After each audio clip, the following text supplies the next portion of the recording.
TR Jason Greer here, Jamison Greer here today for the annual hearing on the President's Trade Agenda. Members and the public have questions and concerns about recent tariff actions, and that's okay. We should think about tariff impacts and ask questions. Thoughtful and respectful debate on these issues is good and is why we call hearings like this one with the U.S. Trade Representative. And again, welcome. We need to think strategically about tariff policy, including how to minimize unnecessary costs on American families. I also recognize that although it is easy to see the costs arising from tariffs, it's also far more difficult to assess the cost of denied market access opportunities. Tariffs can advance American interests in market access. In the first Trump administration, we saw tariffs used to stop France from imposing discriminatory digital service taxes. Tariffs also forced China to discuss the systemic challenges between our two nations. Frankly, every enforcement action, whether it's a WTO dispute, a Section 301 investigation, or a preference program review, ultimately relies on the threat of tariffs to secure objectives. Accordingly, it's important to contextualize the tariffs in the design of the larger policy. The real headline then becomes the fundamental shift in trade policy since President Trump's inauguration, where the United States now actually plans to do trade again. My colleagues and I in Congress want to pursue a real trade policy. That was put on hold during the Biden years. We now have a president who will partner with us in that effort, and together we will enforce our rights, we will negotiate again, and we will expand opportunities for Americans. This administration is not deliberating endlessly over whether trade can be a force for good, like the past administration, which refused to even engage in bipartisan or bilateral market access trade negotiations. Trade today is the centerpiece of our international economic engagement, and we have plenty of substantive trade ideas to discuss. Businesses want certainty from good policies that will continue so that they can invest confidently in prospects that create jobs and wealth. That is one of the primary reasons that I'm working hard to make the Trump tax cuts permanent, to provide businesses with the certainty they need to make long-term investments to drive growth and increase prosperity across all segments of the economy. Contrast this kind of certainty and forward thinking on trade with that of the last 4 years, where the only certainty was that you were going to lose ground because your government fundamentally rejected free markets, free enterprise, and free trade. The last administration turned to industrial policy because it was certain that the free market failed in delivering what government planners believed was necessary for climate and social agendas.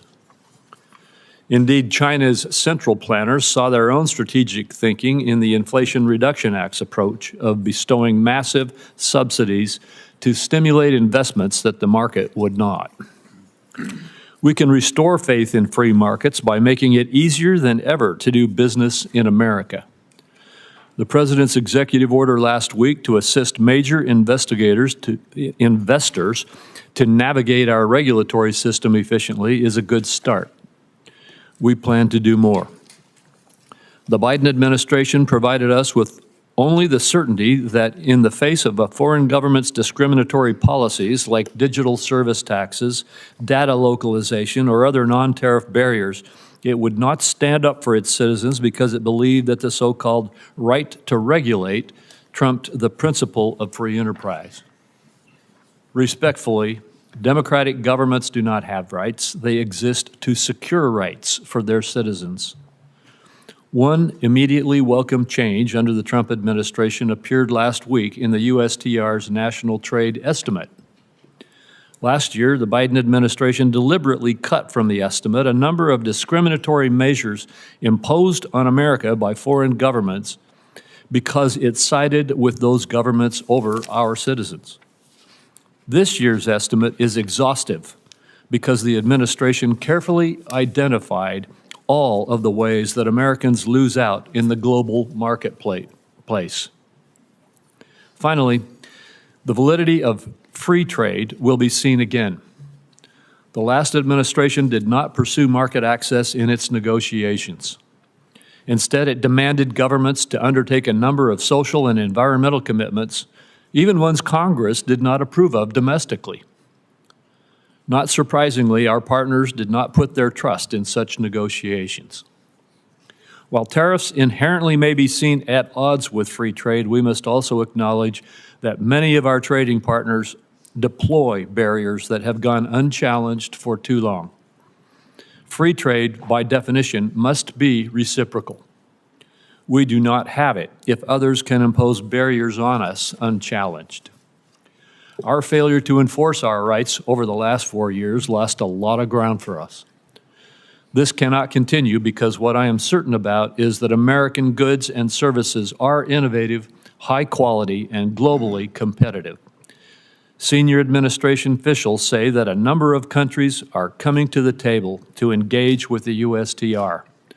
We look forward to hearing about this engagement and the steps toward better opportunities for Americans.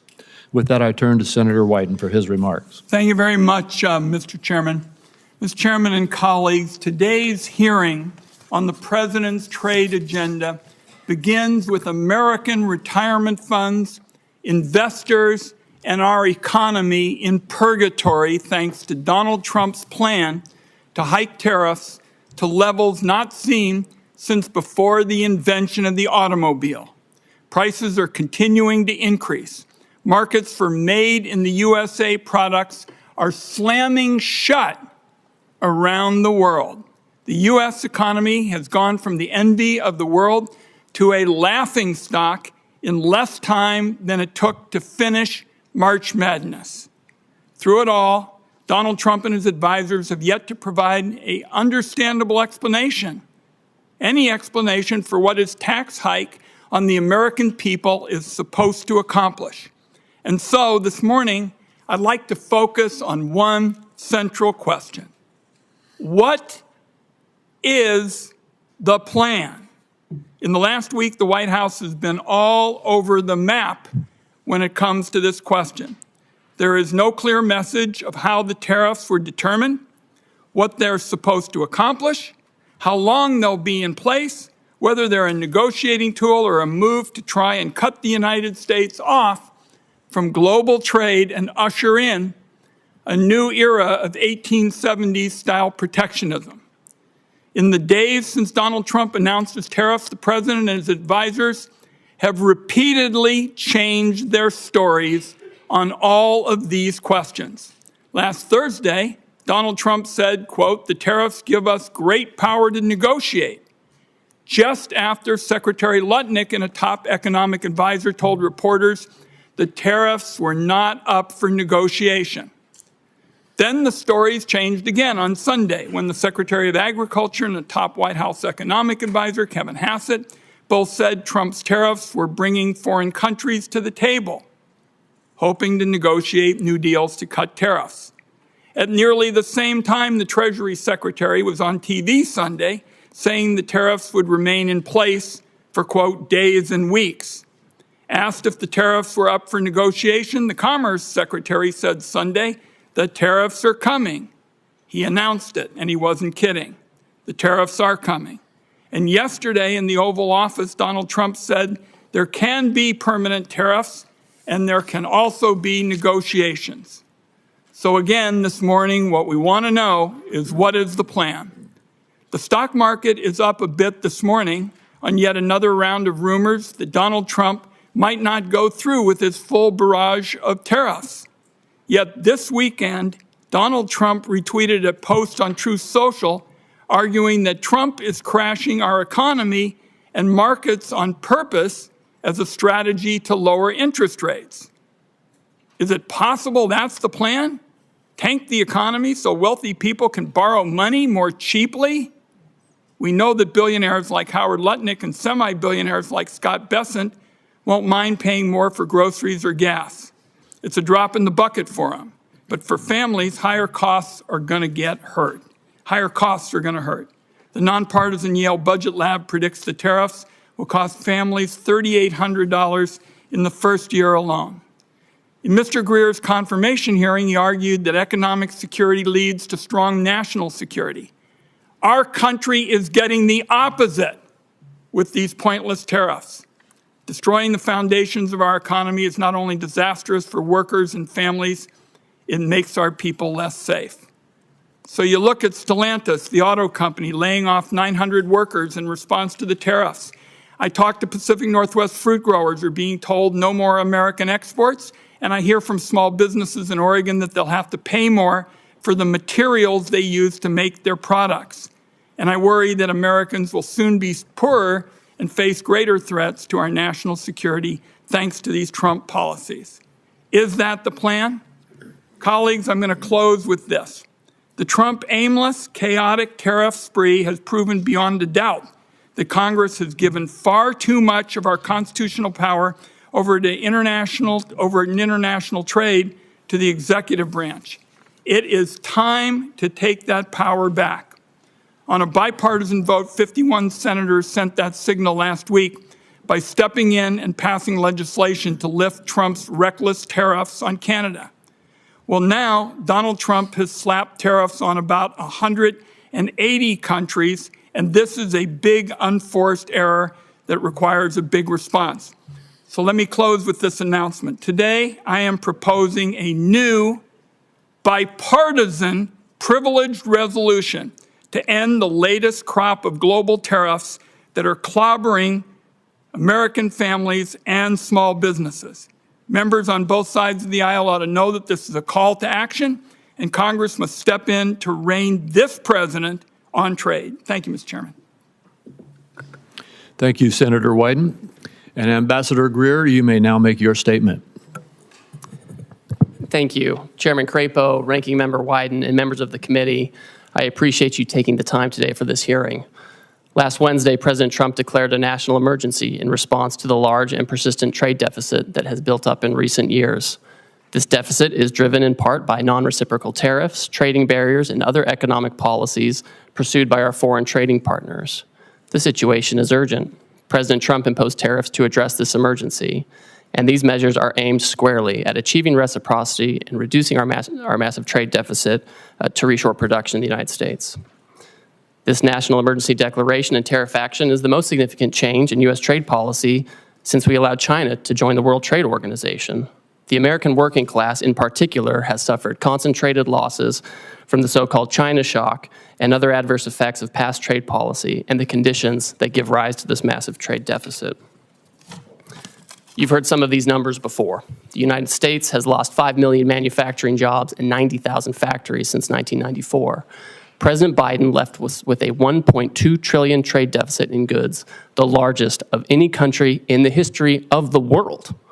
The United States' share of world manufacturing output declined from 2001 to last year. In the fourth quarter of 2024, U.S. manufacturing as a share of gross domestic product was the lowest it had been in 20 years.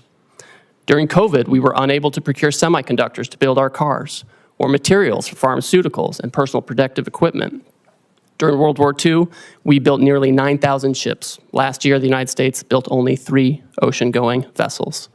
Our agricultural trade balance, which historically resulted in trade surpluses for our farmers, was in deficit the last 2 years of the Biden administration and likely will take some time to recover. These are all serious indicators of an economic and national security emergency, and we can't ignore it.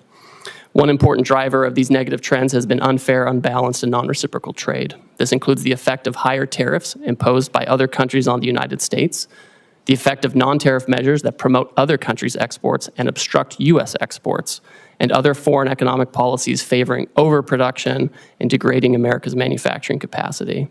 And the lack of reciprocity is an important driver of our global trade deficit and with particular countries. So it's common sense to focus on these indicators. For example, the European Union can sell us all the shellfish they want, but the EU bans shellfish from 48 states. The result is a trade deficit in shellfish with the EU. We only charge a 2.5% tariff on ethanol, but Brazil charges us an 18% tariff. The result? We have a large trade deficit in ethanol with Brazil. Our average tariff on agricultural goods is 5%, but India's average tariff is 39%. You understand the trend here. Our trade deficit, driven by these non-reciprocal conditions, is a manifestation of the loss of the nation's ability to make, to grow, to build. And the president recognizes the urgency of the moment. On the first day of his second term, President Trump issued a comprehensive memorandum setting out his trade policy directive. And over the past 10 weeks, he has executed on nearly all of these priorities. He has tightened tariffs on steel and aluminum. He's imposed new measures on auto and auto parts not made in the United States. And on April 2nd, the president declared the national emergency that we've discussed. And so the president has imposed a reciprocal tariff along with a global baseline tariff to achieve reciprocity with other countries and to drive the dangerous deficit down. And the president's strategy is already bearing fruit. Over the past few weeks, a planned layoff for an auto production shift in Tennessee has been suspended. Another automaker is hiring additional employees and expanding overtime to increase auto production in Indiana. Companies have announced $4 trillion in new investment in the United States.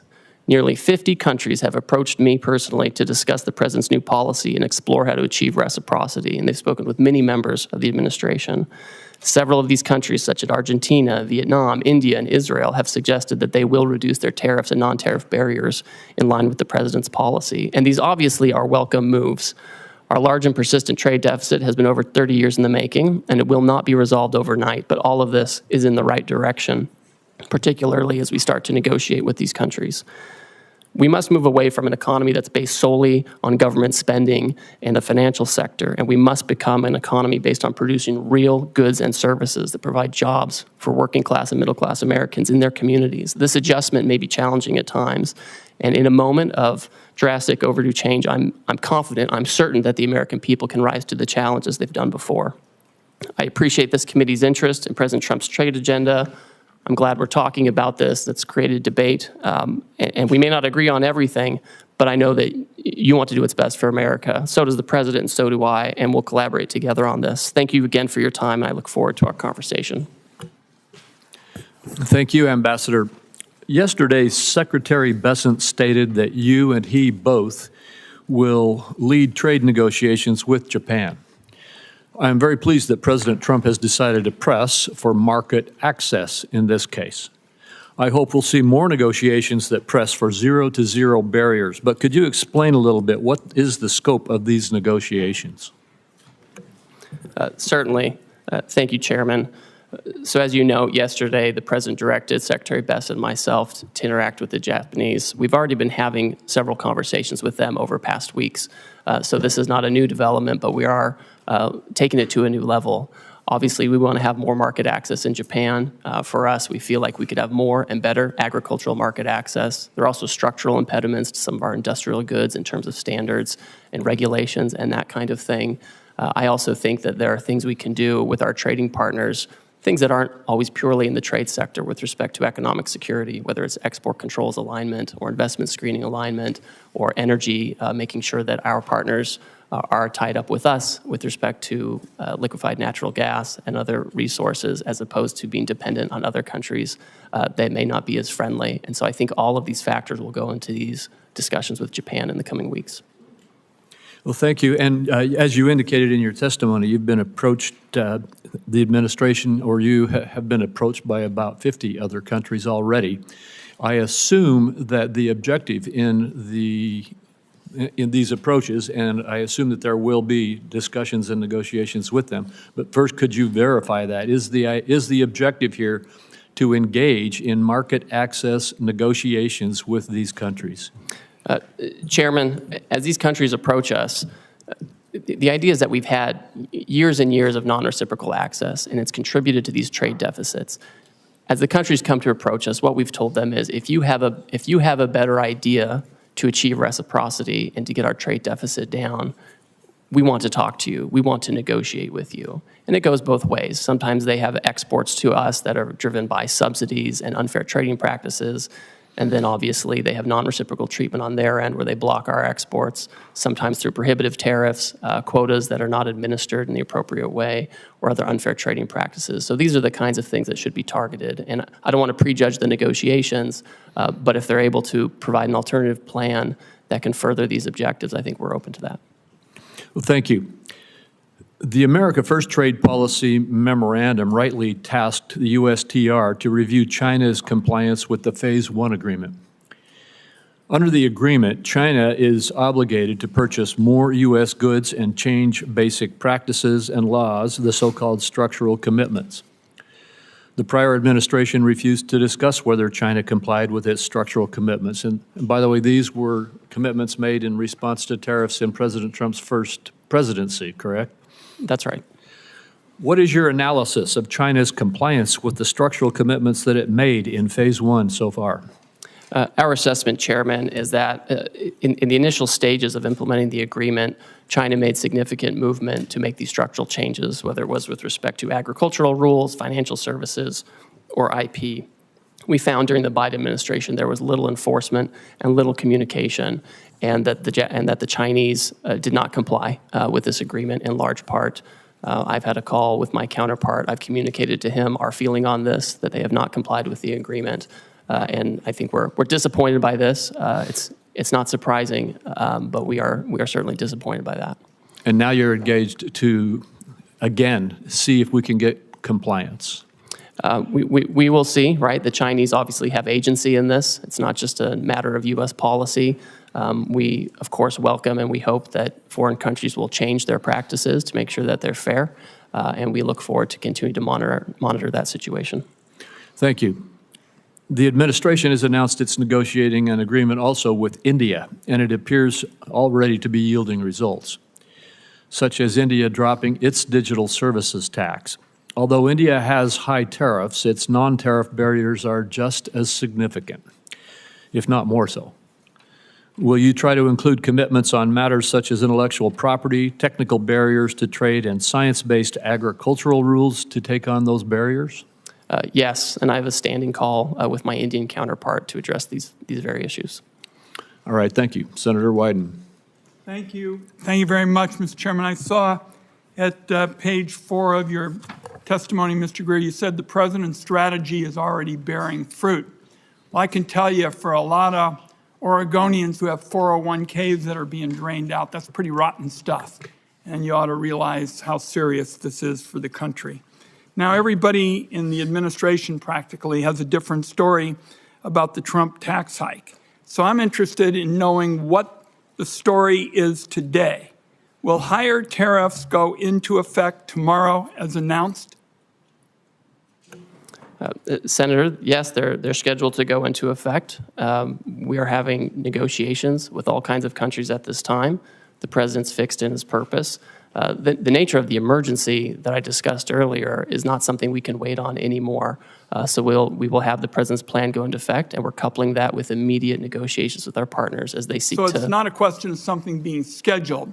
You're committing this morning that they're going to go into effect. This is what the president has said, Senator. For how many countries? I understand it's over 50. That are negotiating with Yes. us. We have about 50 that have come to speak with us, and I'm constantly talking to my counterparts. I have staff right now at USTR meeting with others, and we will have the tariffs in place, and if the other countries can come to an agreement on reciprocal trade, then that's something that the president can consider. I don't want to prejudge the negotiations or the president's decision, but that's what we're doing. Now, you've said you've been negotiating deals. Foreign countries have already retaliated against our farmers and ranchers and small businesses. How can you commit that negotiations are not just going to stop bleeding, but are actually going to open up markets that the Trump tariffs have closed off? So, Senator, we've already had many countries, many of our markets, explain that they are not going to retaliate against the United States. And in fact, Vietnam, for example, they've lowered their tariffs already on cherries. They've lowered them on almonds and apples, things I know are important to the Pacific Northwest. And this is exactly the right direction that we want to go in. I look forward to hearing from you what other kind of market access you want as we enter into these negotiations. What's the status of China? As you know, that's a big market for us in the Pacific Northwest. What's the status of discussions there? I don't see much progress. What I see is it looks like it's going to escalate and escalate some more and hurt our consumers and our small businesses in our part of the world. Well, Senator, unfortunately, China for many years seems to be choosing its own path on market access. Again, they have agency in this. They elected to announce retaliation. Other countries did not. Other countries signaled that they'd like to find a path forward on reciprocity. China has not said that, and we will see where that goes. I think we need to work with our closest friends to make sure that we have trading arrangements that work. And if the Chinese are open, we'll see what. But they haven't signaled that at all. So I don't think that's in the very near term with China. I just am concerned that there's no strategy at all. I'm committed. We understand in the Pacific Northwest what the stakes are. To have a smart, tough strategy, I don't see any strategy at all, and you really haven't said much about what the strategy is this morning. Senator, I appreciate your concern. I want to keep having a conversation with you about this, but I see a distinct difference between those countries who have come to us and they said, we understand your issues, we understand the deficit, we understand your desire for reciprocity, and we want to work with you on this. And the Chinese approach, which has been, we're going to retaliate. We're trying to remedy a situation. We're trying to remedy a situation that's persisted for many years. And it would be wonderful if the Chinese agreed with that and wanted to persist in, work with us on that. But that's not where they are. And the president has recognized this, and he wants to focus on other partners. Let's talk before my time is up about services. The United States is a services powerhouse, from travel and technology to finance and media. Our services industry account for nearly 80% of the U.S. GDP and 8 out of 10 American jobs. Other countries are responding to Trump's global tariffs by retaliating against American services. Can you explain how your tariff actions aren't putting our services exports at risk like so much of your trade policy?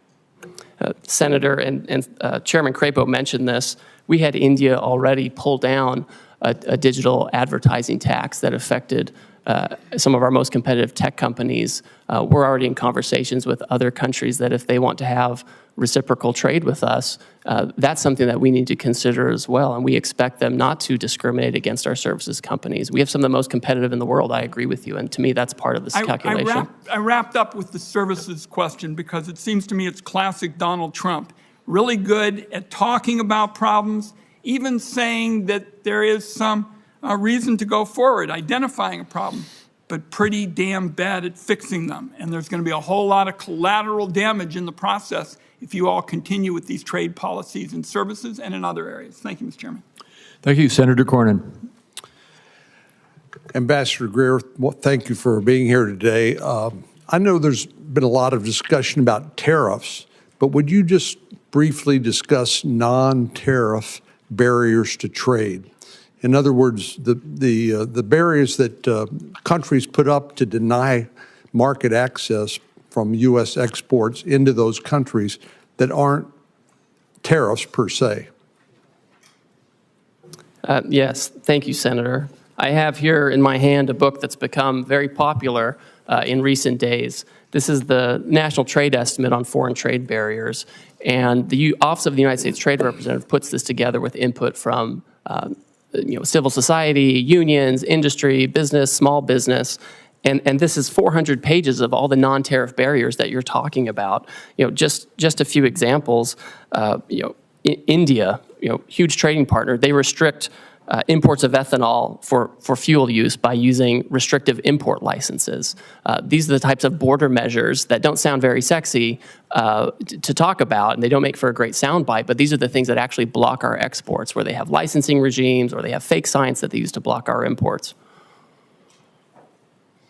Lynn, just one example that seems to me to make the point is that our friends in Australia basically have put up barriers to the export of beef from the United States. My state, Texas, happens to produce a lot of beef cattle, and Australia basically denies access to its huge market, but not as a result of tariffs so much as non-tariff barriers to trade. Could you speak to that? Yes, Senator, and it's always surprising because we have a free trade agreement with Australia, and we would expect that we would have fair and reciprocal trade. Last year, I think we imported about $3 billion worth of Australian beef, and we exported $0 of American beef to Australia. And it's not just beef. Australia also blocks on specious, fake science grounds, the export of fresh and frozen U.S. pork. So it's incredible that they do this. We have zero exports of the fresh and frozen U.S. pork to Australia.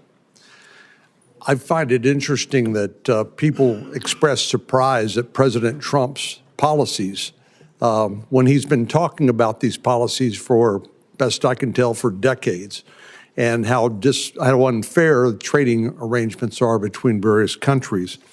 And indeed, some of these unfair trading practices have resulted in the deindustrialization of America. We've exported manufacturing to Asia and particularly China and other countries that now appear to be willing to hold us hostage to those supply chains. A few years ago, we passed the CHIPS and Science Act. We worked with Secretary Pompeo, Secretary Ross during President Trump's first administration and later was signed by President Biden, but to bring advanced semiconductor manufacturing back on shore because we recognized that the vulnerability that existed if there was another pandemic, there's a natural disaster, or heaven forbid, a military conflict break out in Asia, we wouldn't have access to these advanced semiconductors that run everything from your cell phone to the avionics on an F-35 Joint Strike Fighter. But China has basically held us hostage and continues to use some of these vulnerabilities to our detriment. For example, critical mineral processing. Would you speak to the vulnerability that exists as a result of China basically processing 90% of the critical minerals in the world that are essential for our daily lives? Yes, Senator, and that figure is always one that gives me great concern, the 90% of the processing. We do have critical minerals in the United States. We have lithium here. We have other critical minerals here. And a lot of it is that China has centralized the processing of minerals, right? We have in the Western Hemisphere, in Bolivia, in Chile, we have all kinds of critical minerals, and that's in our hemisphere. But they get sent to China, they're processed, and they come here, and then if China wants to exercise economic coercion or other practices, they do have a stranglehold on these kinds of things. That's a very dangerous situation to be in. I mean, this is part of the urgency of what we're talking about. And I think as the Trump administration certainly takes action on trade, but also takes action on the environmental side and permitting and regulation, that's an area where we can actually have more of that activity here in the United States, or we can work with our trading partners to try to incentivize production there as well. Thank you very much. Thank you. Senator Bennett. Thank you, Mr. Chairman. Ambassador, it's good to see you again. Could you talk a little bit about the relationship of the tariffs that you have put on and rising prices for the American people? What is it the American people should expect to be able to suffer as a result in terms of rising prices? I understand your position is that the long-term gain is worth the short-term pain, but what is that short-term pain going to look like? So Senator, I think we can look at, I think we should look at history and data for this. You know, it's hard to project what's going to happen with prices, but we know in the first Trump term, the president imposed historic tariffs on China on an enormous amount of goods coming from China. And during that time, inflation went down by 0.1%. During the Biden administration, the historic inflation was not on imported goods or related to tariffs that President Biden put in place. It was related to, frankly, services, healthcare, education, et cetera. So I think there's not really a one-to-one on tariffs and price effects, and so many things go into price. I know you think I'm probably like dodging and weaving on this, but but I'm looking at data, sir, Yeah, and the data shows it's not one-to-one. I know you're smart enough to know that the likelihood is that prices are going to go up for the American people as a result of the tariffs that you put in place. Do you disagree with that? Oh, I mean, when you say that the American, in your testimony, that you expect the American people will bear the burden, or that, and I'm sure they will bear any burden on some level. But what do you think that burden is actually going to look like? Well, I think the challenges, frankly, are going to be more for companies that are largely dependent on imports from China and Asia, where they have to adjust their supply chains in a quick set of time. Yeah. And the way the tariffs get allocated between the foreign, the foreign producer and the importer, that's where the majority of adjustment comes. And we have a bunch of those companies in Colorado, and I know that Osprey Packs, for example, they probably don't want me to mention them, but I will. And in Southwest Colorado would be a very good example of that. I mean, they are very dependent on the supply chain from Vietnam, and they probably are really worried today about what's going to happen, which a lot of people are. I mean, I think one of the things about the situation we find ourselves in is the degree to which we've now created huge uncertainty in our economy, and I'm worried that that is going to result in a lack of investment, capital investment. You mentioned some new investments that have been made in our economy, but I think that anybody who knows anything about the economy knows that uncertainty results in people freezing up, a paralysis, a lack of investment, which is going to make it hard for our economy and may actually provoke a recession. Could you comment on your concerns about that and how you're thinking about that? And I have one more question before I'm out of time. So Senator, the best way to have certainty is to build in the United States, right? That's the best way to have certainty. But that's going to take a long, long time. And what's going to happen in the meantime, do you think? So, Senator, we have, I would say, dilly-dallied for years on this issue. We've done these, broad studies, which are interesting and helpful that we saw come out of the Biden administration. Right. But we have to act. I can't sit for 3 years and try to fine-tune something. I hear you. I hear you say that. But you could have made a different choice, which was to strategically target a geography, to strategically target Beijing, strategically target certain industries where, all industries in America weren't affected at the same time. You didn't make that choice. I mean, you're in the midst of having trade negotiations with 90 different countries at the same time by your own testimony, all of whom can make their assessment, I assume, these are sophisticated people, about where the pressure points are on you, where the pressure points are going to come for us to not necessarily get the best deal because we're spread all over the globe negotiating every one of these agreements at the same time, rather than a more strategic approach, which would have had the benefit of giving us, I think, a much greater degree of certainty about where we were headed. Obviously, you made a different choice, and I'm just curious about how you think about your responsibility. How you think about that? So I would note, and I think it's thoughtful to think about things in this way. If you look at the results of the reciprocal tariff, the Western Hemisphere generally is at the lowest tariff rate. If you look at where we have our largest problems with non-reciprocity and deficit countries, it's mostly in Asia. And so you do actually see pretty strategic outcome with respect to promoting production in the Western Hemisphere as opposed to where we have all this overproduction in Asia that's given rise to our current problems on trade. I would just say in closing, Mr. Chairman, that's true. What the ambassador said is true, but it still doesn't, I still cannot fathom why we are treating Canada and Mexico, our largest trading partners, basically the same way we're treating Beijing. It doesn't make any sense to me. It makes no sense that we would do it all at the same time like that. And we're going to have to stay on it, which is why some of us have introduced legislation to make sure that Congress begins to take its appropriate role again in making these very important trade decisions. Thank you for your testimony. Thank you. Senator Lankford. Mr. Chairman, thank you. Thank you for the work that you're doing. You've got a lot on your plate, and appreciate the focus right now on this. Let me come from a perspective of a lot of Oklahoma farmers and ranchers and manufacturing folks and retail folks, and quite frankly, folks that sell to retailers that are in Oklahoma. They've got several questions that they've actually sent to me pretty quickly, so I want to be able to bounce a few of those. The goal of this is to do more trade internationally, that the United States would be able to manufacture here or produce here and sell more internationally, and that we would have that opportunity to have increased market access. Is that correct? So, Senator, I think that's accurate, because when we're trying to get down a deficit and have more production here, necessarily part of it is making sure we're not getting too many imports that are driven by unfair trade practices, but also promoting our exports overseas. So then right now there's a lot of negotiations going on. There was a lot of questions for several days whether we're negotiating or not negotiating. I'm hearing from you pretty clearly today. We are open to negotiate. We're trying to be able to establish better trade agreements to be able to move forward. Do you have any timeline on certain countries or places that you have set internally to say we hope to have negotiations complete by this point? Obviously, negotiations can extend as long as they have to, but is there a timeline you're dealing with?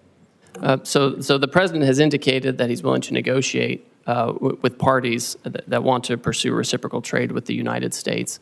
We don't have any particular timeline set on that because, as you pointed out, Senator, the outcome is more important than setting something artificially for us. What I can say is I'm moving as quickly as possible, and a lot of these countries are moving very quickly, and we're working on the weekends, we're working at night as folks want to engage on this. Now, I will say, I know you want to ask something, the trade deficit has been decades in the making, and it's not going to be solved overnight. Right. Yeah, everyone understands that well, and everyone that I talk to is grateful that we're actually attacking the trade deficit issue and try to be able to bring down barriers to trade. They also want to get a timeline. Let me give you, for instance, I've got an Oklahoma company that several years ago spent millions of dollars to be able to move out of China. They moved into Vietnam for production because literally what they're producing, the parts were not created in America. So they were looking for other places to go. They spent all the money, spent all the time, shifted out of China, got to Vietnam, and established there. Now they're saying, we've got giant costs in Vietnam at this point.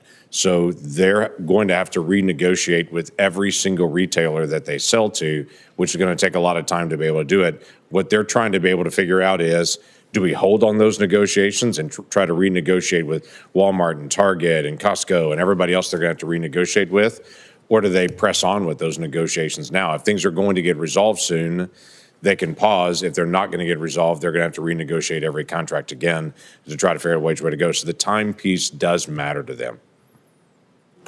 Senator, I understand completely. And Vietnam is one of those countries that understands that it is, frankly, one of the major targets of this action because their trade surplus with us is so lopsided. I think it's every $15 they export to us, we send them $1, and they remain closed to our exports where we can be competitive, agriculture, et cetera. But they've come to the table with an offer, right? We didn't go out and say, please come talk to us. They beat down our door and they want to talk about it. Good. I don't anticipate that we're ever going to have equal trade with Vietnam. We're a much larger economy than they are.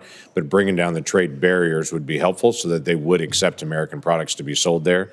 I think that's beneficial. But most countries in the world are never going to buy as much as we're purchasing because we just purchase a lot more from there. Another issue has come up about garment manufacturing. Obviously, this is a challenge. We'll have different pieces that are bought from different countries. We don't have a lot of garment manufacturing here in the United States. For those garment manufacturers that are here and for others, some in Oklahoma, they're asking me about exclusions and exceptions and how this is going to be handled to say, we can't buy it in America. This is the only place that's actually manufacturing it. I know long-term, the hope is to be able to have a more diversified, but in the short term, they don't have another option. How do you plan to handle that? Senator, the president has been clear with me and with others that he does not intend to have exclusions and exemptions, especially given the nature of the action. If you have Swiss cheese in the action, it can undermine the overall point, which is to get rid of the deficit, achieve reciprocity. To my point earlier to Mr. Bennett, the Western Hemisphere countries have a much lower tariff than many of the Asian countries, and I've heard from textile manufacturers for many years that they would love to have a situation where Western Hemisphere textile and garment manufacturing is more competitive, and maybe we're setting up the conditions for that. So in the short term, there's no exemptions that are coming on it. So for companies that are currently buying from Asia at this point, whether it be for textiles, whatever it may be, the goal is to be able to push them out of Asia into the Western Hemisphere, or where do they need to go at this point? Well, the president has been clear, again, that he's not doing exemptions or exceptions in the near term. My own sense is given the tariff differentials between Asia and Western Hemisphere, I think people can start making decisions based on that. Senator Whitehouse. Thanks, Ambassador Greer, for being here. Just to sort of frame our conversation, tell me what a negative externality is. This is something you and I like to talk about. Yes, we do. This is a situation where you have a foreign country where perhaps they have actions such as poor environmental regimes or lax labor laws, and they don't bear the cost of that. Instead, they send their goods that are the product of these processes where they have lax regulatory regimes. They send it here, and we end up bearing this. They externalize these negative externalities to us, and we have to bear it, and our workers have to bear it, and we don't compete on a level playing field. So two things are wrong with this. One, the customary negative externality is pollution. And to the extent, for instance, on an issue I've done a lot of work on in bipartisan fashion, plastic in our oceans.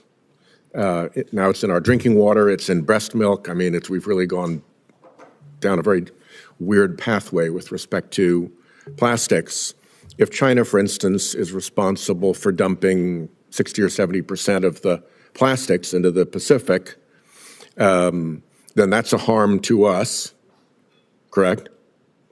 Yes, I agree.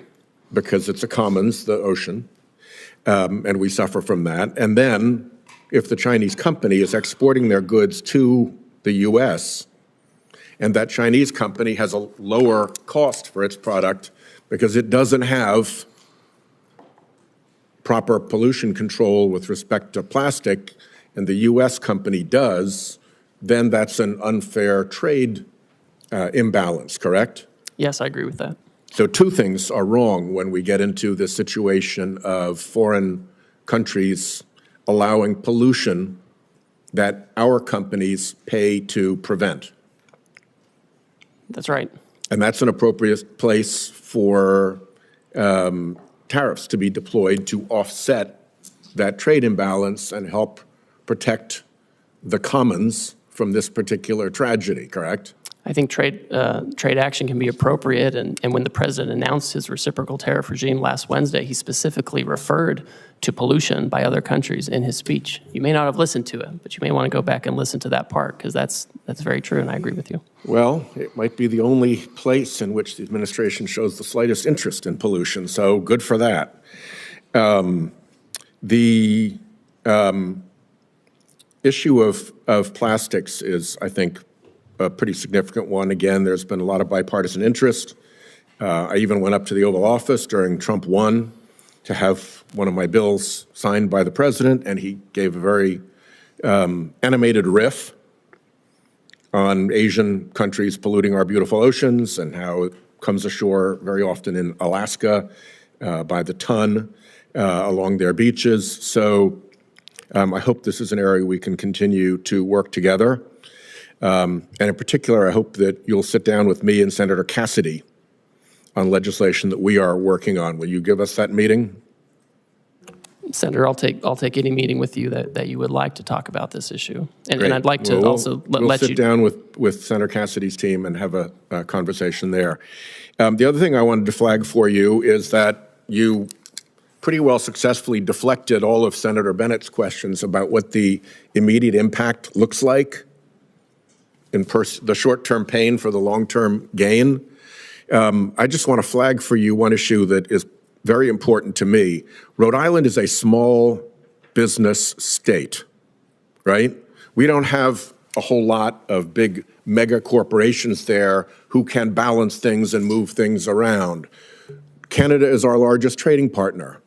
We have companies who fill an important niche in the global supply chain, and particularly in American companies' supply chains, because they get something from Canada, or let's say China, could be, but Canada's our major trading partner, and they process that thing, and then they put it into the supply chain for the larger corporate entities.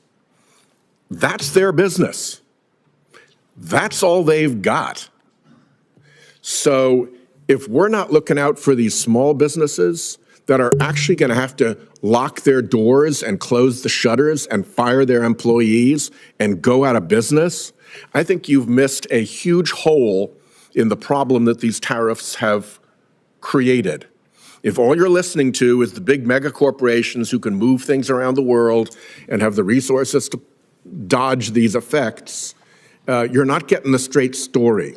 I think in every one of our states, there are going to be small businesses that occupy a niche in which trade is an important factor and that are going to go bust because of these tariffs. And I urge you to look out for those businesses because I don't think they're getting their voices heard at all.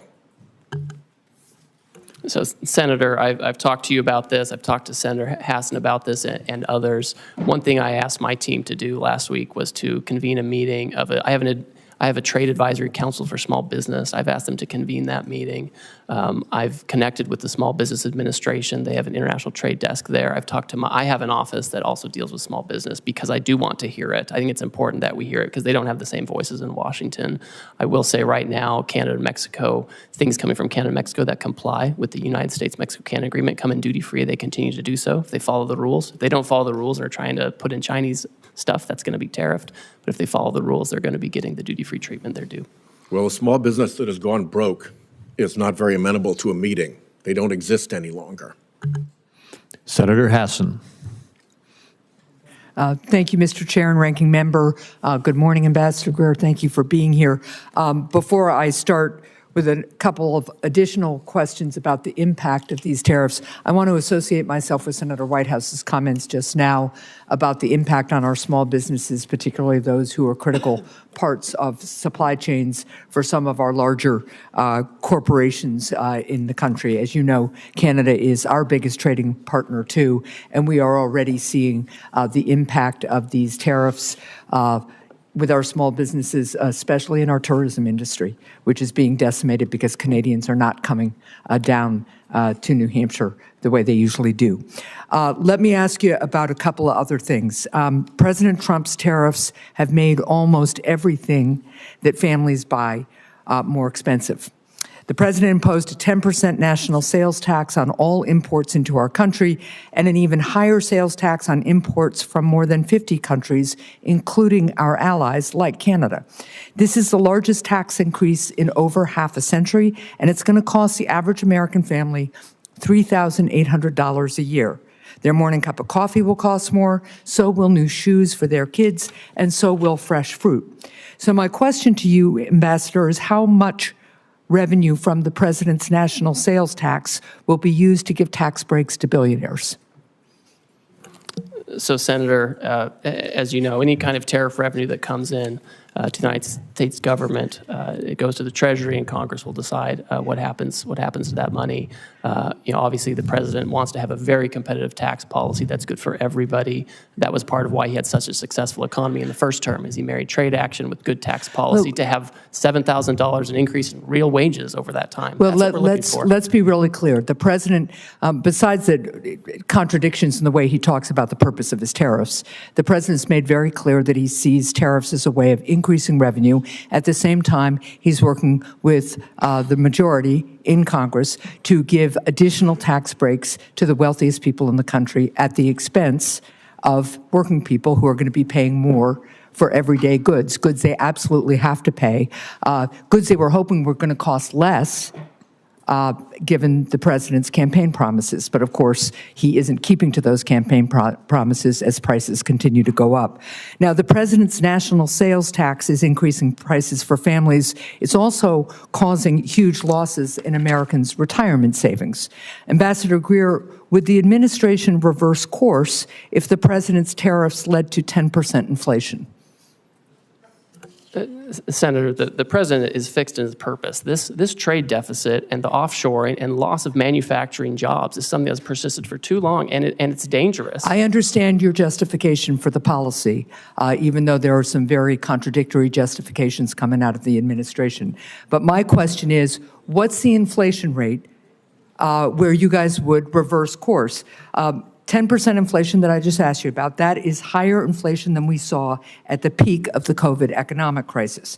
But you aren't going to say here today that you would reverse course even if you created inflation as high as we had at the peak of the COVID economic crisis. I think the most serious inflation we saw was during the Biden administration. When we did tariffs in the first term, inflation went down. I just don't. It's not going to be a one-to-one. Inflation about how much money you're putting into the supply. Well, let's just be really clear that the Trump administration is here today to say that even if inflation hits Americans' pocketbooks at 10% because of these tariffs, then the Trump administration is still going to go charging ahead. So, Ambassador, would the administration reverse course if the president's tariffs caused a 50% stock market crash, which would hurt Americans' retirement savings even more than they've been hurt in the last 10 days or so?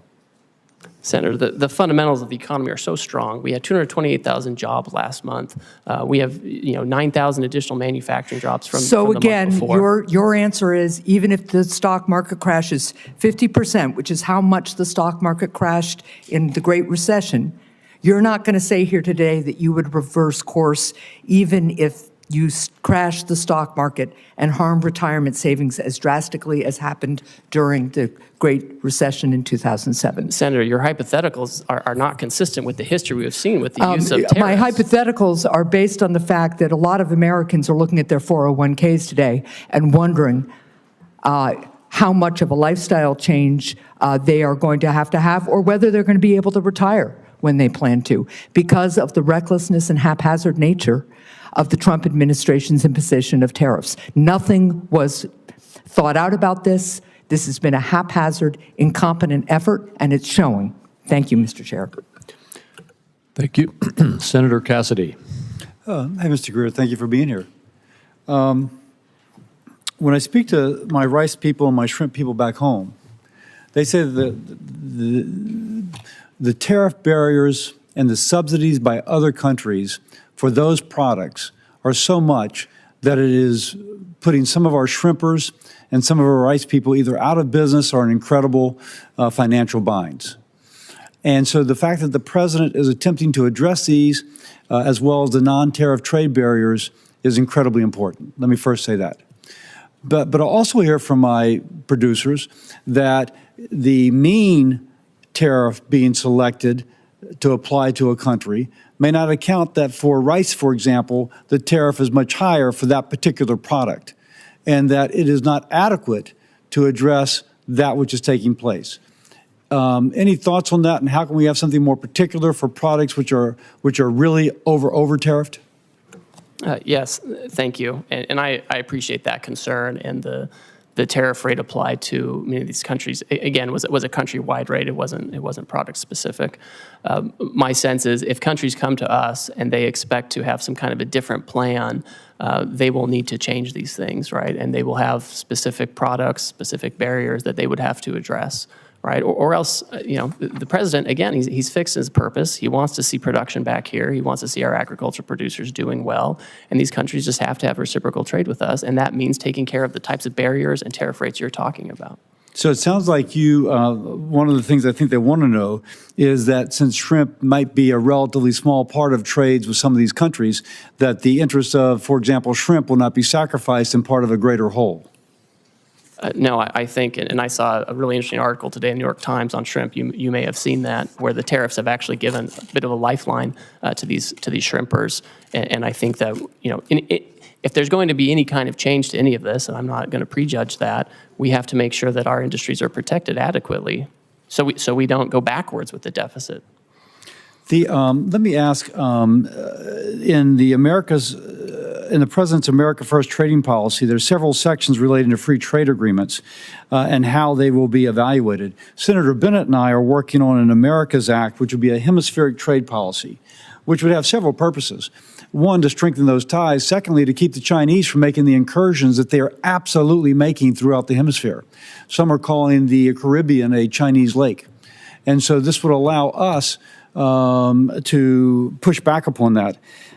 Can you share anything regarding the analyses of the free trade agreements we have within our hemisphere, and then specifically on countries like Argentina who would like an FTA with our country?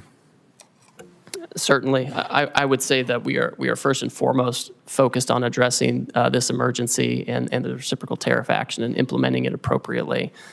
With respect to relations in the hemisphere, any kind of trade arrangements with these trading partners, I think, need to be coupled with strong rules about third countries. What I don't want is a situation where these countries are using, their export platforms to incorporate content and goods from, China or other Asian countries, where we have a real issue with our deficit and offshoring of manufacturing. I would expect any kind of changes to these arrangements to be accompanied by changes in rules of origin to ensure that the United States and U.S. workers are really benefiting from these agreements. So nothing from an FTA in general, but the specific of where it's being used to circumvent the intent of the FTA is the concern of the administration. Yes, that's certainly a huge concern. And again, the president wants to see factories back here. The most certain certain way to not have a tariff is to build your factory in the United States. If people want to use other countries and insist on that, then we want to make sure that they're not using that to arbitrage for higher tariff jurisdictions to use them as an unfair export platform. Let me ask you this. Louisiana has some of the largest ports in the nation by tonnage. And all the commodities going from the Midwest flow through my state going out to the world. Earlier, USTR proposed imposing like $1 million for every vessel built in China. And I'm told that if the Koreans have a fleet of 50 and 5 of the ships are built in China, then the $1 million would apply to all 50, not just to the ships that are built in China. Now, that would clearly impact a ship coming to the United States to offload. If you will, impact my ports and the ability of our goods throughout the nation to move through the Mississippi. Is USTR going to hang by that or considering modifying that? Can you kind of give us any idea about that? So to address the lack of shipbuilding in the United States, USTR's proposed actions are just those. They're proposed actions. They're a series of potential remedies that could be used to incentivize shipbuilding in the U.S. They're not all going to be implemented. They're not all going to be stacked. We've asked for a lot of input, and we've had a hearing on that. We've collected comments. We've reviewed it. I've met personally with certain stakeholders during that time period, and I think the President will look very carefully to make sure that we have the right amount of time and the right incentives to create shipbuilding here without impacting our commodity exports. Okay, thank you. I yield. Senator Cortez Masto. Thank you, Mr. Chairman. Ambassador, as USTR's Chief of Staff in the first Trump administration, you oversaw the negotiation of the U.S.-Mexico-Canada agreement, the USMCA, and the renegotiation of the Korea-U.S. Free Trade Agreement, the KORUS. President Trump signed both of these agreements. He called the USMCA a colossal victory, and KORUS a historic milestone. And yet, with President Trump's new blanket tariffs, he is ripping up these agreements with our allies that we negotiated with. Why would any country want to do business with us, much less negotiate a trade deal, if we don't even honor our ongoing agreements? So, Senator, we are the consumer of last resort. These countries have to sell here. They have, many of them, especially in Asia, have built their entire economies around exporting to us. They're very dependent on it, and that's part of why we have this huge trade deficit. With USMCA, those parties continue to enjoy duty-free treatment for many of the products that continue to comply with the rules that were set out 5 years ago. There's a big concern, Senator, that we did not have adequate other protections to stop the flow, particularly of like autos into the United States. But there was a process for you to renegotiate that agreement this year. We talked about that in my office. Isn't that correct? That's correct. And it wasn't to do these blanket tariffs, correct? What we have to address is an emergency, Senator. That's true. And you should be honest. At least as you sit here, as you were in my office, be intellectually honest. Now, let me just ask this, because this is also true. And I so appreciate my Senator Lankford asking this. Time matters. How long did it take to negotiate that agreement, the USMCA, that you were part of? We did it at breakneck speed. We did it in about 2 years. 2 years. And now you're telling us you have nearly 50 countries coming to you, approaching you to enter in a negotiation. And you think that you can do that overnight? India. Man, you're pretty superhuman here, if that's the case. So let's be realistic. That's all we're asking. Common sense and realism here, Ambassador, as you sit here before us. And let me talk about something else that is really important for my state, and I think this entire country, because this administration is forgetting that we have $1 billion economy when it comes to tourism into the United States. People know Las Vegas. My state is Nevada. We rely on tourism to our state, and now we're seeing an impact because of these tariffs, not just from Canada, but I am hearing from so many that are in the tourism and kind of leisure industry. We are seeing impacts because now this $1 billion industry of international tourism is having an impact on our economy. And this is a service industry. Let me just say this. I'm kind of offended by your testimony today that says we must accept self-inflicted economic pain, and I quote you by saying, to become an economy based on producing real goods and services. What does that mean? What does that mean to my service industry and every service industry across this country that relies on tourism and travel? That is the backbone, really, of part of our $1 billion economy. What do I tell them? That they just have to suck it up? That they're not really part of this real services? That you have another idea for the jobs that they should engage in? What do I tell them? Oh, Senator, of course those are real services. The whole So what are you doing whole about sentence, the impact the whole about, what are you doing about the impact of international tourism and now these blanket tariffs having a negative impact? What are you doing to address that? the whole sentence, Senator, said that we need to get away from government spending as funding our economy and financialization, and we need to move to real goods and services, including the tourism you're talking about. So It's what are you doing incredibly to impact the important. negative impact of tourism right now? Well, one thing I'll say is we can't have the status quo, right? I keep hearing that we should have, essentially what I'm hearing is we should have the status quo. We should keep the $1.2 trillion trade deficit that Biden left us with. I'm asking you, and I don't think that's adequate. what are you doing in this administration to address now the impact that you're having with these blanket tariffs, not targeted tariffs, blanket tariffs, on international tourism that is a big impact to our economy? What are you doing to address that?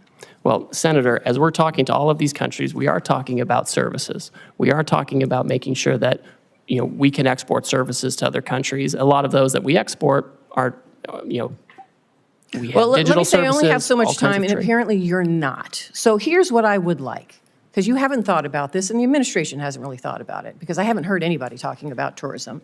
So why don't you come talk to me in my office, and let's talk about and put a plan together, because these blanket tariffs are having an impact on tourism in my state and across the country. Senator, I'm happy to instead come of talk just to you. defending it, why don't you just come sit down with some of us and try to address the concerns that we are seeing and feeling in our states that this administration has not taken into account? I'm happy to come speak with you. Thank you, Senator. Senator Grassley. Ambassador Greer, thank you for being here. I've made very clear throughout my public service that I'm a free and fair trader. The Constitution gives Congress the authority to regulate interstate and foreign commerce. I believe that Congress delegated too much authority to the President in Trade Expansion Acts of 1962 and Trade Act of 1974. That said, I support President Trump's agenda to lower tariffs and non-tariff barriers other countries impose on American goods. I support President Trump's agenda to get a better deal from China and other countries for our farmers and manufacturers. In fact, even back in 2003, I sent a letter to the Chinese Minister of Commerce at that time pointing out China's failure to live up to its WTO obligations. And then I went further in 2018 when I was on Senator Daines' Codell. I told top Chinese leaders I made a mistake supporting China in the WTO. That's why during the first Trump administration, I was supportive of President's agenda to get fair trade with China. At the time, I raised alarm bells when tariffs are used. We all know agriculture is usually the first place of retaliation. In response to Chinese retaliation to tariffs, the first Trump administration set up the Market Facilitation Program for farmers, which gave direct payments to farmers affected by the tariffs. This helped farmers weather the short-term impact of trade retaliation. But as you know, farmers still overwhelmingly want to get their money from the marketplace and not from a government check. So far in this administration, we've seen even more sweeping tariffs, with some countries already retaliating agriculture, including China. I have been very vocal in my wait-and-see approach to these tariffs because I believe President Trump and you, Mr. Ambassador, are using them to get fair trade for Americans with many countries. If that's not the case, level with me.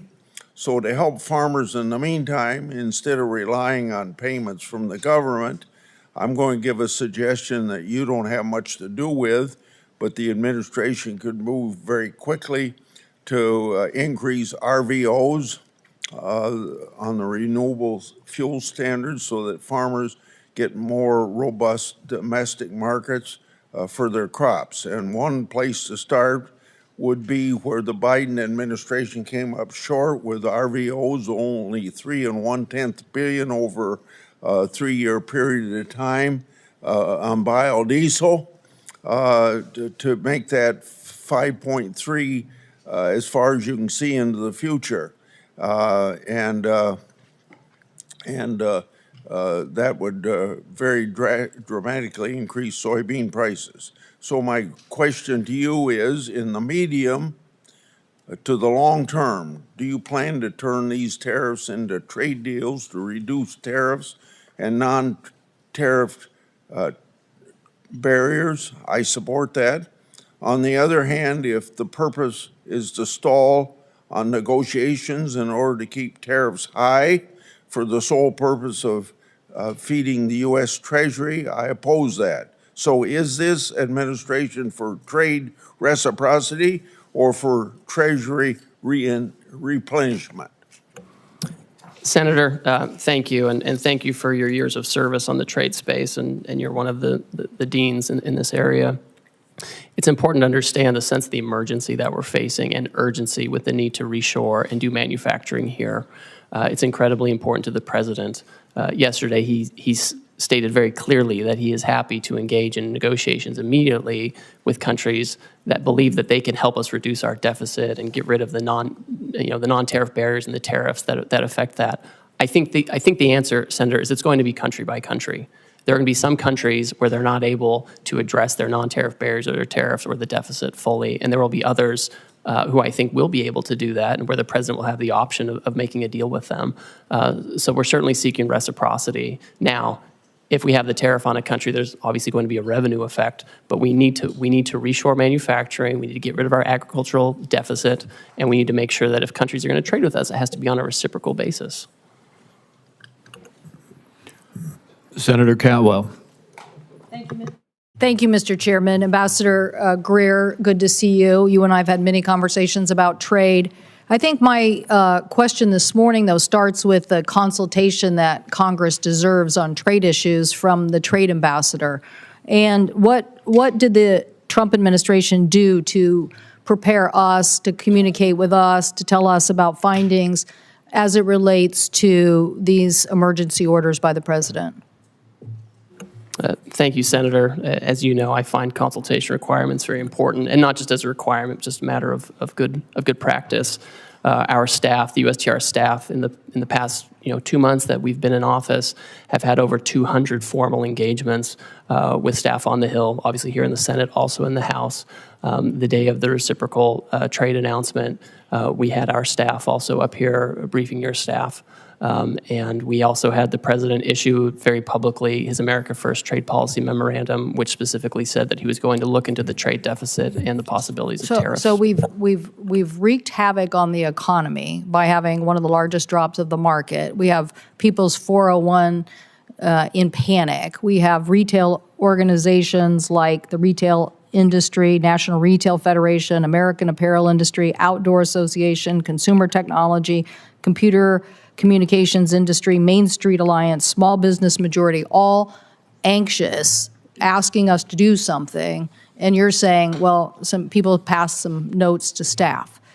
What the requirement is, and this is where I believe the president has misconstructed and actually exploited this authority, is not communicated to us, nor these interest groups that are now panicked over the effect of tariffs. So I would say that the skill set of a USTR office or even a Treasury Secretary could have opened these conversations with these countries without the tariffs and saved a lot of people a lot of pain and anguish. I worry that this trust issue, because I have a different worldview, that we should be building alliances as a way to counter China, that the alliance building process now will become harder, and people are going to wonder, well, is the United States going to pull another fast one again and just wreak havoc, when in reality, countering China with a TechNATO or something like that is a more powerful tool. Do you have a comment about that? I do, and I think we need to be I think we do need to be thoughtful about this. I think what we can't do is wait. We have had many times in past decades when we have had real robust trade disputes with our partners. Japan in the 80s and early 90s over cars, semiconductors, and they ended reshoring a lot of those factories here. And it didn't make us less of a security partner to Japan. I think we can have these conversations like friends do. And that's what the president said yesterday. He said, listen, China's trying to retaliate. They're taking a different path. But for others who want to have meetings, I want to reclaim my time negotiate. for a second because I only have 5 minutes and you have lots of time to answer lots of questions from members. But you can see all my colleagues, we are thoughtful people with specific issues about our constituencies. I just met with raspberry growers. They're concerned. They want to know if they're going to get some seat on a council so they can have their issues heard. I'm for trade. I represent trade. I represent a trade economy. I represent the success of what innovation and trade get you.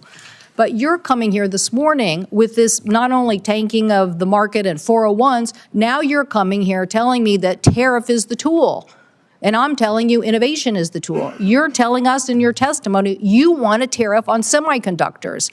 I'm saying that the last administration and this organization here passed the CHIPS and Science Act so we could reshore semiconductors here in the United States. So you're not going to win the innovation economy by tariffing semiconductors and reshoring that. I don't know what you think. I'm not trying to get the semiconductor. I want to lead on next generation semiconductor manufacturing because I'm pretty sure I'm sitting next to the Intel ranking member here who's going to tell me if we don't lead on semiconductor manufacturing and semiconductor next generation technology, then we're not going to be leading in defense or in AI or in anything. So I want to innovate my way to that future, and I want to use the alliance power of different countries to force China and other people to follow us instead of this berating of the American consumer who has to pay the price for this policy. Senator, Mr. Chairman. TSMC has announced a new announcement where they're going to have more investment here in the United States so they can make those things here and have that innovation. Thank you, the people who voted for the CHIPS and Science Act in the past administration. Thank you for that. We are going to lead on innovation despite this administration. Senator Warner. Well, Ambassador Greer, it's good to see you. And let me, first of all, completely agree with Senator Cantwell. I mean, I just don't get it. The fact on semiconductors, while you gave a small exemption, you didn't exempt GPUs, you didn't exempt lithography equipment, you put a huge hit on Taiwan, where we need collaboration with the TSMC. I'm baffled. I mean, you're gonna hear from me what I'm sure you're hearing from most of us, incredulous about, I think, probably the worst economic policies that I've seen in my lifetime. And the data reflects that. A global tariff of 10 to 50%, on almost every worldwide country. Although, I will note from my Republican colleagues, you'll be probably glad to know that Russia didn't get a tariff increase. I believe that when all these global tariffs go into effect, I think most of them as of midnight tonight, tariff rate will be approximately 23%, highest since 1909. I believe that'll translate into the largest tax increase since 1968. We've seen the numbers of about $4,000 per family cost. Since Inauguration Day, more than $11 trillion has vanished from the market. And I will acknowledge that we got a little blip today, but I just talked to one of the senior folks in Wall Street, and he described today's market as a good day in hospice.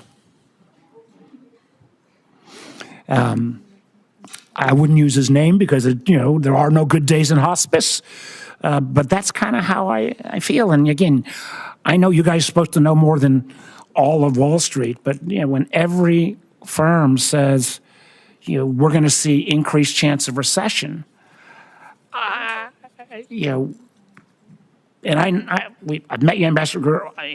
I think you're a smart guy, but I don't think just because this is the way Donald Trump wants the world to be for the last 40 years that he can simply will it into happening. In my state, the Port of Virginia accounts for $124 billion in trade. That amounts to about 500,000 jobs. those are all up for grabs now. We got 800,000 small businesses in Virginia. These tariffs are going to wallop them. I had last week a guy in from a local brewery in Alexandria. The owner's name is Bill. He's got a triple whammy. He gets his Pilsner from Canada. He gets his bottle caps from Mexico. He gets his kegs from Germany. So already, even in advance of these all kicking in at midnight tonight, he's laid off 10% of his staff. Even if the president flips on all this, he's not bringing folks back. I mean, candidly, I had another guy in from who makes bourbon and sells a lot to Canada. He thinks it'll be a cold day in hell before the Canadians start buying American bourbon again, simply because our trust relationship has been broken. So I guess the first question I want to give, I'm trying to figure out what would be a question that maybe folks haven't asked. Let me ask you on this one. Australia is one of our strongest allies. We have the AUKUS relationship, which is key to their national security. It's key to our industrial base, so we can continue to build subs. Terribly important. Interesting thing with Australia is we have a free trade agreement with Australia. We don't have tariffs. We even have one of the few industrial countries, we have a trade surplus with Australia. So Ambassador Gurr, can you explain to me how it helps America's national security or our trading balance when we have, and I loved your fancy Greek formula, which was basically bad math on steroids formula, how with the trade surplus, with this strong relationship, Australia got hit with a 10% tariff as well? Senator, Australia has the lowest rate available under the new program. They ban imports of American beef. Ambassador, excuse me. There is a trade. We already have a free trade agreement. We have a trade surplus. So getting the least bad, why did they get whacked in the first place? We're addressing the $1.2 trillion deficit, the largest in human history that President Biden left us with. We should be running up the score in Australia. Ambassador Greer, answer the question on Australia. We have a trade surplus with Australia. We have a free trade agreement. Why? They are an incredibly important national security partner. Why were they whacked with a tariff? Senator, despite the agreement, they ban our beef, they ban our pork, they're getting ready to impose measures on our digital companies. It's incredible. With your Greek letter formula, the fact that we have a trade surplus. We have a global tariff on everywhere. We're trying to address the $1.2 trillion deficit that Biden left us with. I think that answer, sir, you're a much smarter person than that answer. The idea that we are going to whack friend and foe alike, and particularly friends, with this level is both, I think, insulting the Australians, undermines our national security, and frankly makes us not a good partner going forward. The lack of trust from friends and allies based upon this ridiculous policy that goes into full effect at midnight tonight is extraordinary. I go back to what the market believers believe today is happening. A good day in hospice. I'm afraid if we keep these tariffs in effect, we're looking like an economy that will be in hospice. Thank you, Mr. Chairman. Senator Daines. Mr. Chairman, thank you. Ambassador Greer, welcome to Capitol Hill. I share the President's determination to end these unfair trade practices, whether they are tariffs or non-tariff barriers. I hope we can avoid an all-out trade war. A trade war will mean higher prices for the American consumer, because I think we could do a little thought exercise at the moment. Who pays these high tariffs? In the short, medium term, it will be the consumer. It will be the consumer. And so I'm worried about the inflationary effect. I'm worried if there is a trade war, that we're going to have markets shutting down for American farmers, ranchers, and manufacturers. I'll give you an example of that here in a moment. But I'm encouraged because the President's announcements has gotten the attention of a lot of countries. I was encouraged to see Kevin Hassett this morning talking about negotiation occurring, looking at President Trump's latest posts on Truth Social, the fact that we've got Koreans now coming to the United States, literally dispatched to engage with us to lower these barriers, tariff and non-tariff. the Japanese, and some 70 countries now that want to come and work and address the issues of the barriers for American companies, American producers doing businesses in their countries with 95% of the world's consumers outside the United States. Critically important. So this is very encouraging. I think that's in part why we're seeing the rebound today in the equity markets, because there's hope that these tariffs are a means and not solely an end. And if that's the case, I think we're on a really good path with this kind of tough position we're taking to actually solve some of these problems in barriers in trade that have been lingering for decades. And President Trump is taking bold leadership to address it, and I'm hoping for a good outcome. My hope is this is a sign of things to come, that these countries will offer major concessions and make historic trade deals with President Trump.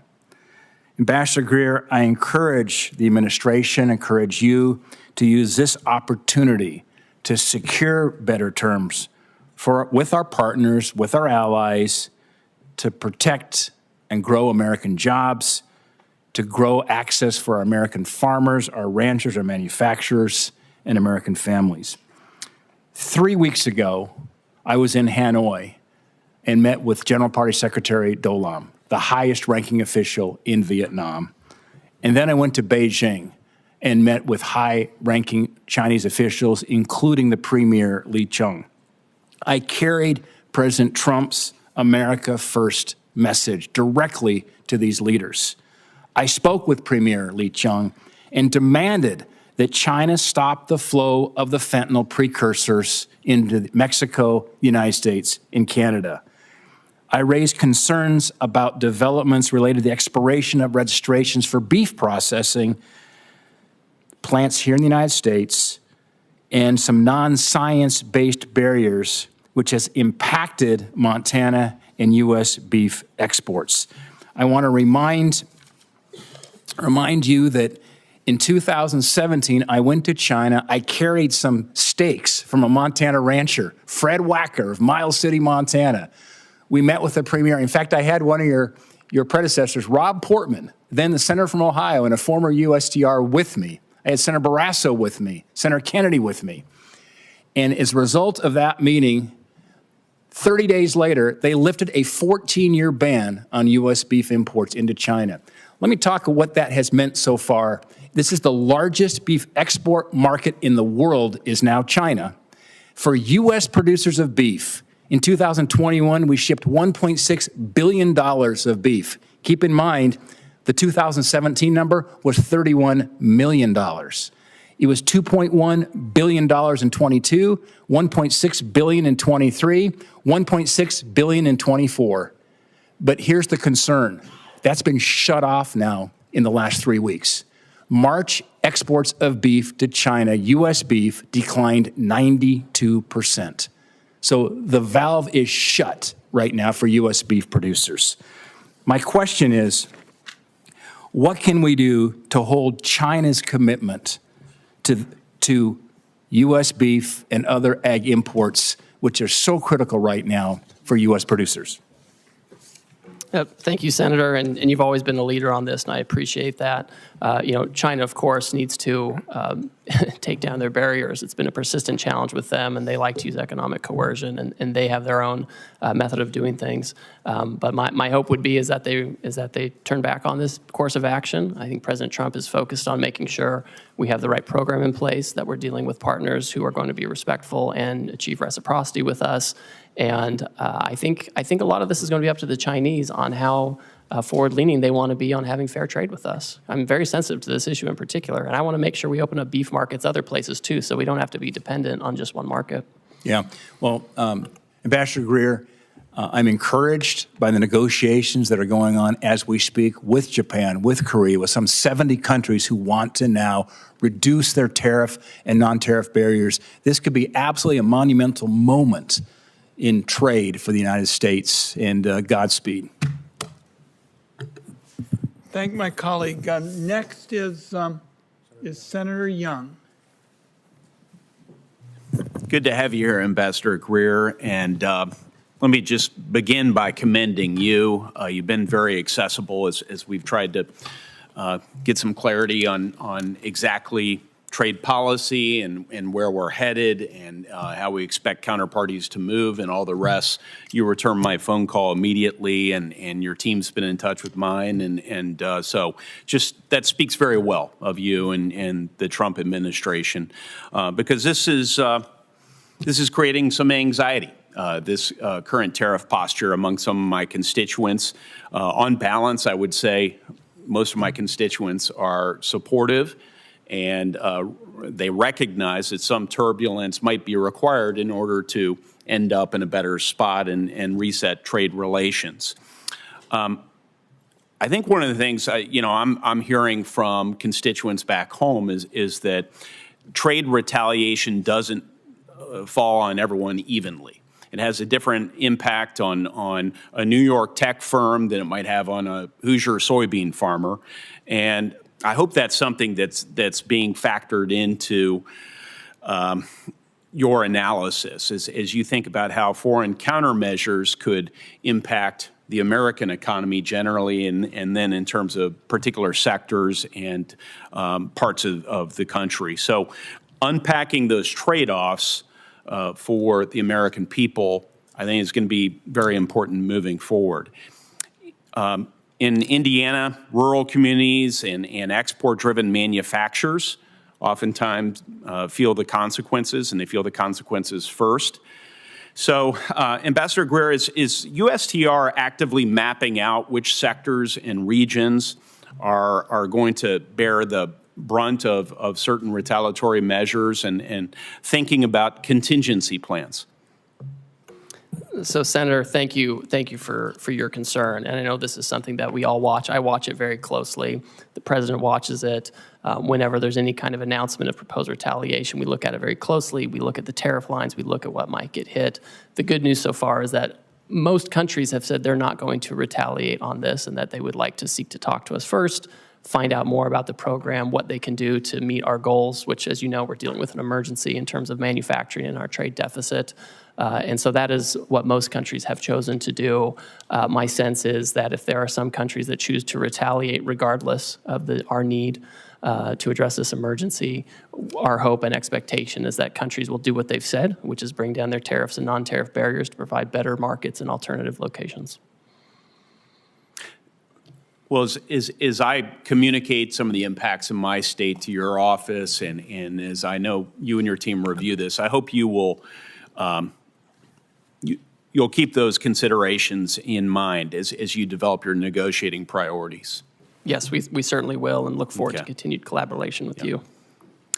You know, in other areas of federal policy, we have clear metrics or criteria to measure success. We do it in social policy. We do it with respect to education policy, test scores.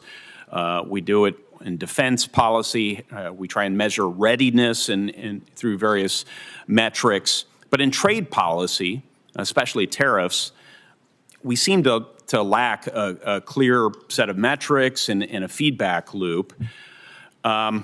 Does USTR have a formal process to evaluate whether these tariffs are actually achieving their goals, whether that's reshoring or market access or reciprocity, some metrics associated with that? I'll let you speak to that, sir. Senator, as we've stated, the underlying basis for this action is the national emergency arising from the trade deficit. President Biden left us with a historically high $1.2 trillion trade deficit, which we understand and know to be driven, at least in large part, by non-reciprocity.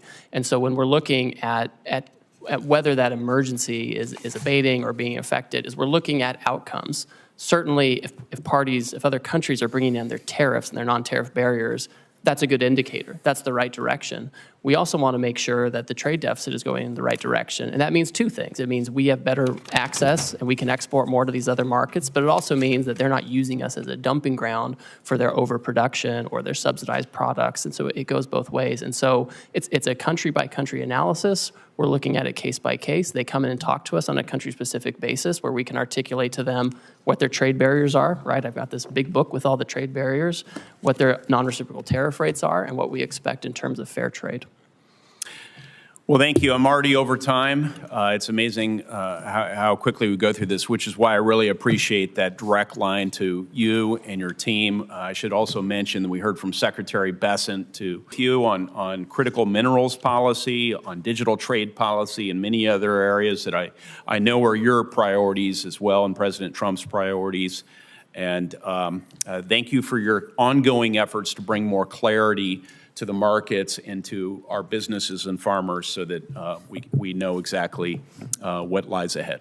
Thank you. Senator Johnson. Thank you, Mr. Ranking Member. Mr. Ambassador, welcome.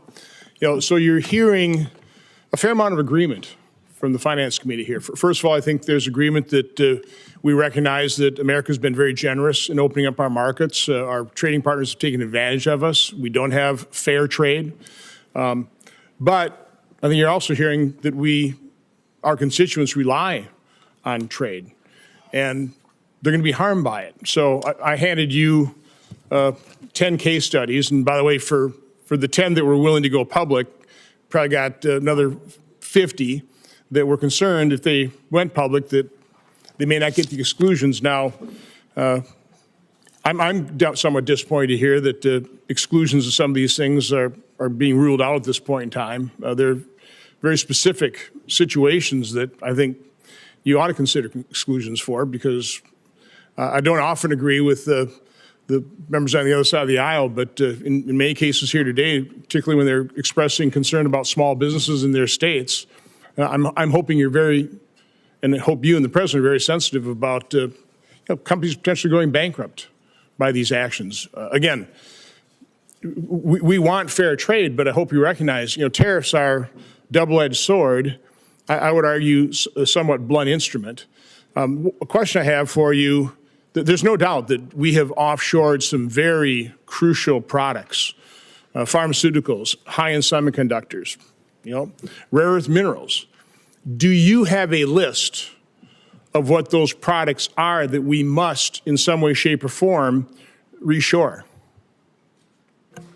Thank you, Senator, and I appreciate the communication we've had, and I've received your letters, and we'll take a close look at those to make sure we're incorporating feedback as we develop the policy. You'll note in the action we took last week, there were certain sectors that we excluded from the tariff action because we think they need their own investigation and consideration, whether it comes to tariffs or other actions. This includes semiconductors, it includes pharmaceuticals like you're talking about, certain metals like copper, and also critical minerals. These are areas where we have to reshore. We need to be able to think about the best way to incentivize this. There are things we can do as the executive branch, and there are things that Congress can do, and especially with the tax bill coming up, I think these are the kinds of things where we need to create the right incentives. So you're not using tariffs with pharmaceuticals and semiconductors or rare earth minerals? So right now they're not subject to a tariff. Because you want them brought in here because they're crucial. There are other products that are also crucial that you are applying tariffs to. So we are doing investigations right now, and we're considering, with respect to pharmaceuticals and semiconductors, the President's been very clear about this. He said it several times, because tariffs are a tool that can be used to create incentives. What we can't have is the status quo. The status quo has not worked. Do you believe a trade deficit is just per se always bad? I think the situation, what we have, Senator, is a large and persistent trade deficit. In normal economic structures and normal markets, you would have a deficit one year that's, or a surplus one year. But what we have is a structural, persistent and growing deficit. And as a result, offshore some crucial products. That's a big part of it. Yes, but sir. Do you want to onshore, for example, very high labor content products when, by the way, we're pretty low unemployment rate? I mean, when I went to college, 5% was full employment. We're at 4.2. I've been in manufacturing since late 70s. You couldn't hire enough people in manufacturing back then. Situations even got worse. So I would I would argue that I'm far more concerned about our budget deficit of $2 trillion. And I realize the trade deficit, we have problems with that. But I think a bigger problem is we don't have enough workers.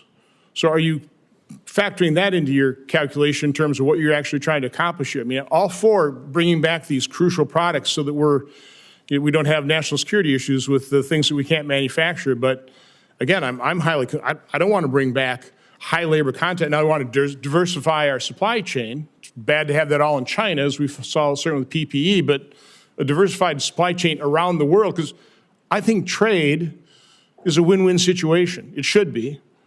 What are your comments on that? So I think when it comes to workers, so first of all, we have about 2 million discouraged workers, right? And these are folks who should come off the sidelines for sure. I think the factories that are being built and will be built in the United States will leverage both automation and workers, right? I don't think we're going to have lots of, it's not the kind of labor that's done in some of these other countries. I think our folks are innovative, and the newest factories use a lot of automation, but also workers and people who make the products that the industrial robots that contribute to that automation. But I mean, I think we need to be in a situation where we have production here, right? We need to think not just in terms of quarterly earnings, but in the next century, and how do we set up the American economy now? How do we deal with the emergency now to make sure we can produce far into the future? Again, I would ask that these case studies be entered in the record, and I just really ask you and the President focus on the products we actually need, as opposed to using this broad instrument. There's going to be an awful lot of collateral damage. People are already feeling that pain, so I hope you're sensitive to that. Without objection, and Senator Tillis is next. Thank you, Mr. Chairman. Ambassador Greer, thank you for being here. Back in the 90s, I was in management consulting, and there was a new platform that came out that promised to transform the business industry, ERP. Some of the early attempts at implementing the system proposed an a la prima approach. Let's do it all at once. Let's change the plumbing out. Let's get it all in, get it done, rip the Band-Aid off. It proved to be hugely unsuccessful.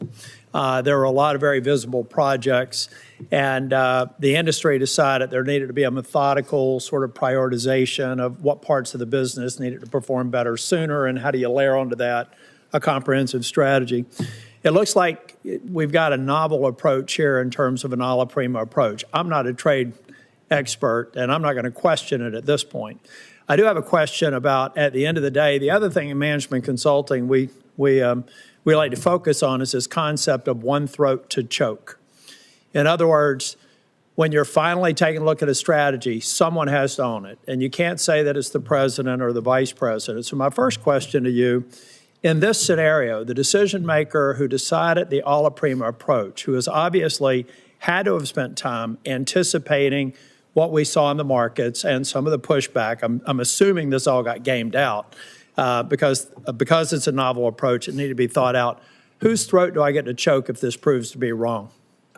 Well, Senator, you can certainly always talk to me, but are you at the tip of the spear? Well, I'm at the tip of the spear for certainly. Did you propose the a la prima approach? So first of all, I would push back, Senator, just a little bit on this. For now, we've excluded pharmaceuticals and semiconductors to take a different kind of approach. So let's get and to we've another excluded question. USMCA Section content. 232 and 301, we know particularly Section 232 is still on aluminum. Section 301 is Chinese imports, where there's no other provider. I overheard you say that maybe, or I thought I heard you say in response to another question, that for the near term there won't be any exclusions. Is that true of China, where they have said the U.S. is unilaterally bullying and completely groundless, and they're going to fight to the end? Are the 232 and 301 tariffs exclusions on the shelves until we get to a reasonable agreement with China? I'm just trying to answer a question that I have several people in North Carolina asking. So the president, again, is the final decision maker on all of these things, and he has directed that there not be exclusions or There will exemptions. not be any exclusions on steel, aluminum, or any products that are only manufactured in China for the foreseeable future until China determines what the end is, because they said they're going to fight to the end. Again, I'm just trying to communicate questions that I've asked, so there will be no exclusions. I won't waste your time asking for them. That's the main reason I wanted to ask the question. So again, I'm just trying to get my head around the logic of an a la prima approach, and I'm waiting to be, I'm waiting to see it be successful. But it just seems like we've decided to begin a trade war on all fronts.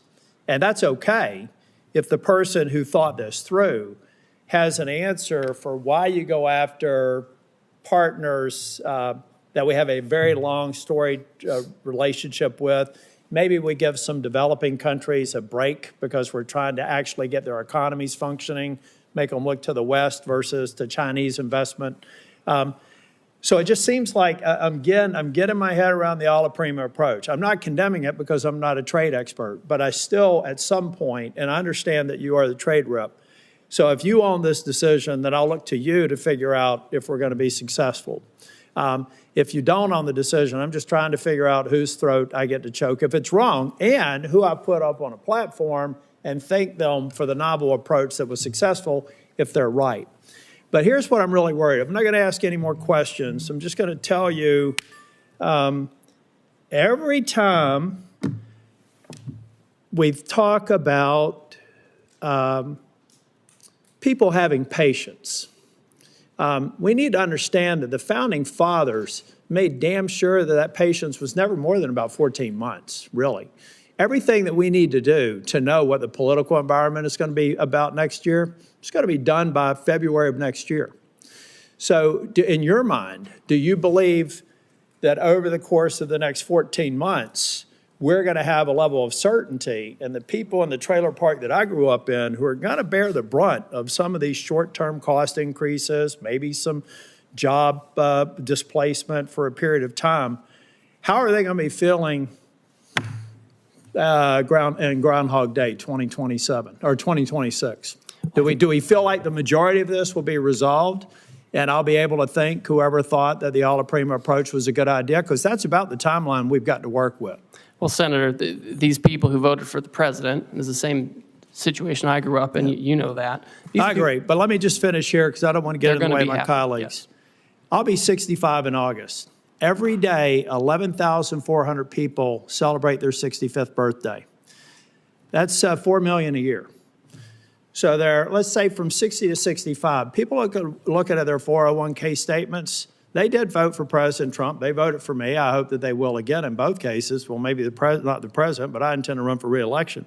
I'm just trying to figure out if they're going to feel good about this, because a long-term play in American politics and a long-term play in American policy, public policy formation, is about 12 months from the beginning of an administration. I wish you well, but I am skeptical. Thank you. Senator Smith. Thank you, Senator Crapo, and welcome, Ambassador Greer.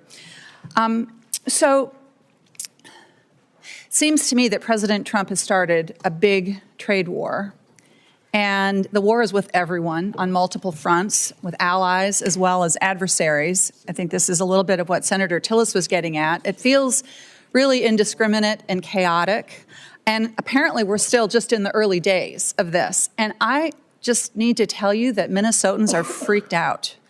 Farmers who are experiencing, you and I have talked about this, one of the worst farm economies in the last 25 years are looking at lower prices and higher input costs. Minnesotans who work on the Iron Range, which is the source of 80% of the iron ore that goes into American-made steel, they want fair trade. They want us to stand up to illegal steel dumping, but like 500 of them have been laid off because the demand for American cars has been slumping. I mean, I could go on in every sector. Consumers are freaked out. This looks like a giant sales tax to them. Retirement stock market plummeting, and it's very hard for people to understand what is going on here. So what I want to do is to get an understanding from you of what you see as the goals of this war that we're in, because at various times it's been described as goals to raise revenue, to stop fentanyl trafficking, close trade deficits. So is the goal here to raise revenue for the federal treasury?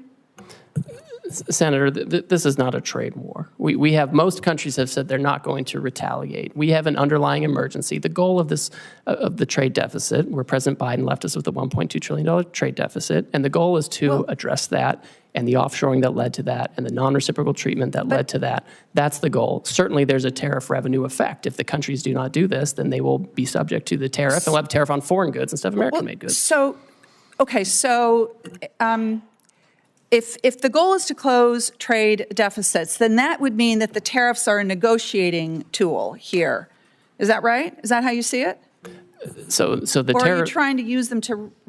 Well, it can go both ways, Senator. So on the first, we've talked a lot about negotiations because a lot of these countries, they have closed off markets to our exports in unfair ways. They've done it for decades, and nothing has persuaded them. Sitting down, talking nicely hasn't persuaded them. But if you were trying to, so I'm all for fair trade, and I'm all for the idea that if somebody is not trading fairly with us, if they're not giving us fair markets, then we need to have a strategy to go after that. But yet this is a blanket approach. It's an across-the-board approach, which is going to contribute to raising costs, and that's why it just feels, I think, so chaotic to people. Well, the trade deficit is a global issue. So you can't if you're trying to get the trade deficit, you can't just pick one or two countries and say, we're going to do this and become Swiss cheese. Like that would not be coherent. What's coherent has a global approach to what's a global issue, to take these countries, country by country, figure out how we can address our trade deficit with them and address trade market barriers with them. And that's the right approach. And that's what's happening. That's what the president's directed. But I mean, as Senator Warner was pointing out, I guess it's a floor, you could call it, a 10% tariff, even with countries where we have a trade surplus. And by the way, this formula that the administration used to assign this so-called reciprocal tariff it just seems so arbitrary. I mean, where did that formula come from? It's straightforward and it's common sense. It came from White House economists, and they proposed that looking at a country's trade deficit is a good approximation of the net effect of the unfairness, of the higher tariff rates, the higher trade barriers, the unfair trade practices, the dumping, the subsidies, all of that. And that's how you can capture that. Well, so would you adapt that because it's based on 1 year, and of course, trade surpluses, deficits can vary quite a bit from year to year. Would your plan be to change it if you get new yearly data? And then that would suggest, I guess, that the tariffs would be in place for a long time. Well, we need to assess. Again, I think it becomes country by country. We have the baseline 10% to make sure there's no arbitraging of different jurisdictions. And all these countries that are subject to the highest rates, most of them have already come to talk to us about how to get it down. I mean, we have to take this step by step. We have to take it country by country to address these issues. The status quo just won't work anymore, and we can't do it piecemeal. I'm not arguing for the status quo, Ambassador. I'm not arguing for the status quo, but I am questioning the rationality of this policy that is it's so chaotic, and it seems so arbitrary. It seems so internally inconsistent because, for example, if your goal is to onshore manufacturing, something that I think many of us on this side of the dais believe strongly that we need to be making things in this country again, but then that would suggest that these tariffs need to be in place for a very long time because what capital wants is consistency and stability and predictability. Yet at the same time, the administration seems to be arguing that we would be, waiving some of these tariffs if we could somehow magically negotiate, 50 new trade agreements with 50 different countries. I know my time is up here. I wanted to ask you a question about trade adjustment assistance, which I will follow up as a question for the record. Again, I think that my constituents are freaking out here, and I understand why. Thank you. Senator Lujan. Thank you, Mr. Chairman. Thanks for holding this hearing. Now, Mr. Greer, it's been less than a week since President Trump started this, what I'll describe as a reckless tariff war. It certainly feels that way. Families are seeing higher costs. Businesses across the country are hurting, and we've seen one of the worst drops in the stock market in over 35 years. Do you believe that there's currently higher costs a week after the president put these tariffs into place? Senator, we haven't yet seen how those costs are going to be allocated between the foreign producers and their importers here. We haven't seen the data on that yet. Do you believe businesses are hurting a week after President Trump put these tariffs into place? I've heard from a lot of businesses. Some of them are excited about the prospects. Some are concerned because they're import dependent instead of U.S. product dependent. So I know there are varying views on this. Let me ask this question, because this one's based completely on fact, on something I think you look at every day. You probably have some of these numbers in your phone that I'm guessing might be in your pocket. Have we seen one of the worst drops in the stock market in over 35 years? We've certainly seen volatility. Have we seen one of the worst drops in the stock market in over 35 years? I think, and Senator can't say Warner yes? talked about We'll move this. on. If you don't want Well, to- I know everyone's concerned about Wall Street, and I'm just concerned about Main Street and getting these jobs Okay, let's back, talk sir. about Main Street, Mr. Greer. Last time you were here, I asked if President Trump's trade war would hurt New Mexico businesses and families. You dodged my question. You told me, quote, I can't guarantee economic outcomes. When I pressed you, you told me that you want me to, quote, you asked me to, quote, hear from me on what the impacts of these tariffs are. Well, Mr. Greer, I'm here to tell you today, New Mexicans are hurting. I understand why you would not guarantee that New Mexicans wouldn't be hurt, because you probably knew what I thought then that we now see today, that this is hurting people back home. Now, I want to ask you the same question again. Yes or no, will President Trump's tariffs harm New Mexican businesses and families?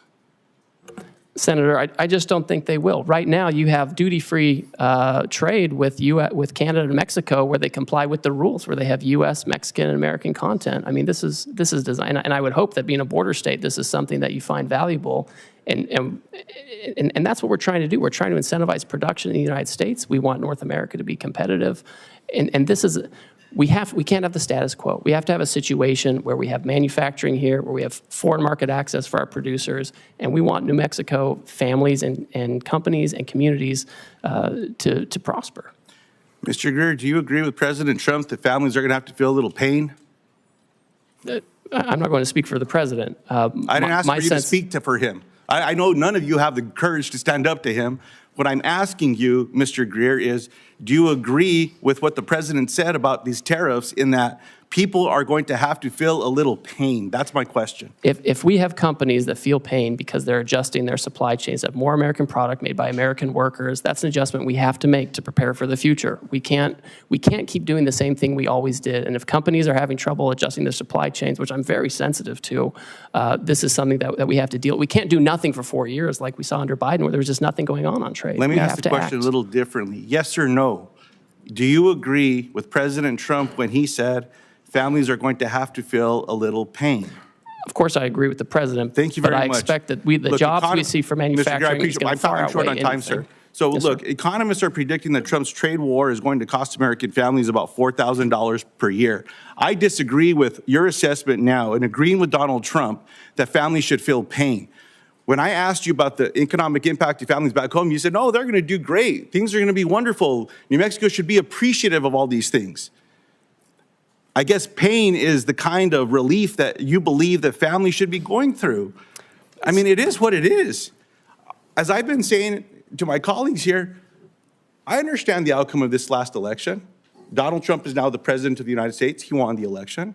My Republican colleagues in the Senate won the election. They control the votes in this chamber. They control the votes in the House. That's why we're seeing these budget resolutions.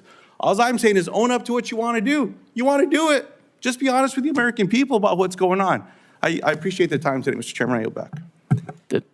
The same economists who are crying out now were the ones who said we were going to crash the economy, and Trump won.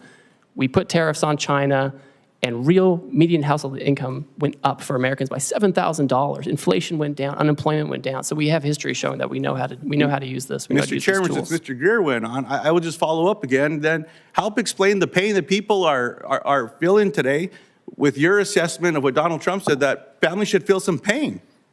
That's all okay with you all? Senator, we're not going to be in a situation where we keep allowing Wall Street to run the economy. And as we're making that transition, companies You know what, Mr. Greer, will need to go adjust. spend sir. a little time at the grocery store talking to some of my constituents back home. I'll take you around. We'll walk around. We're not going to give anyone a heads up. You just go do it. And let's see what the regular folks back home are doing, including the people that come and talk to me that say they voted for this president. This is not what they stand up for. Farmers and ranchers are getting the short end of the stick from USDA, where these grants are being cut, and they say, oh, no, it's because we don't want to give people food. Baloney. You're cutting the lifeline for these farmers and ranchers as well, in addition to what's happening with these inputs with tariffs. Look, you all are a lot smarter than I. I'm just a regular person back home. I'm one of them. Senator Warnock. That's the difference between you and I, sir. Senator Warnock. Thank you very much, Brother Chair. Since President Trump announced his tariffs last week, the stock market has dropped more than 10%. We've talked about that. I'm more concerned about the impact on ordinary people. This for me is a regressive tax. It's a tax on families who are already dealing with increasing costs and are trying to figure out how to make their lives work. I heard you say, Mr. Greer, that you don't think this is that we're in a trade war, and I respect your expertise on trade, but tomorrow the Trump administration will implement its reciprocal tariffs, which means businesses and families have had less than 1 week to plan for the largest tax increase in more than 50 years. So we are escalating, and so we can go back and forth about whether we think it's a trade war. I'm focused on how this is impacting families. Normally, when tariffs are being discussed, businesses and industries have time to plan. And the government often provides an orderly and clear process for American companies to apply for exclusions from tariffs when it's not possible for them to sell a product without importing parts or all of it because no one manufactures it here. We all know uncertainty is the worst thing for business. I'm hearing this from farmers. I'm hearing it from folks in the manufacturing sector. So I hope we can provide some certainty. What should a multinational retailer do about their products made only overseas or that contain parts only made overseas? We're seeing this in our automotive sector in Georgia. Should they just raise their prices on families to account for the new tax, or is there a process for that company to reach out to the White House for an exclusion? So Senator Warnock, the Section 232 on autos is a Commerce Department action. One thing they've done is they have said that they would be willing to give some kind of a credit for U.S. content in parts and components, and they can approach the Commerce Department about this. It's not a decision I'm making, but I know that this is one alternative. You know, I'm mindful, you know, when I hear this, obviously we're sensitive to these dynamics, but it just reminds me that we lost 5 million manufacturing jobs over the last 20 years, and that's part of the reason why we're in this situation now, and we just have to bring those back. So it's important to bring them back now before the situation gets worse. But the question is, what do they do? Do they pass that price on to consumers? Well, what we've seen is Ford and GM, for example, have announced actually that they're giving discounts. That was the big news last week. Last Thursday, they'd be giving discounts going forward. These companies often are going to figure out how they allocate costs among themselves, and it rarely gets down to the consumer in one-for-one basis. So the company might figure it out, I think, well, they can approach the Commerce Department to talk about the credits. Let me go smaller. Last week, my office met with Angela Hawkins.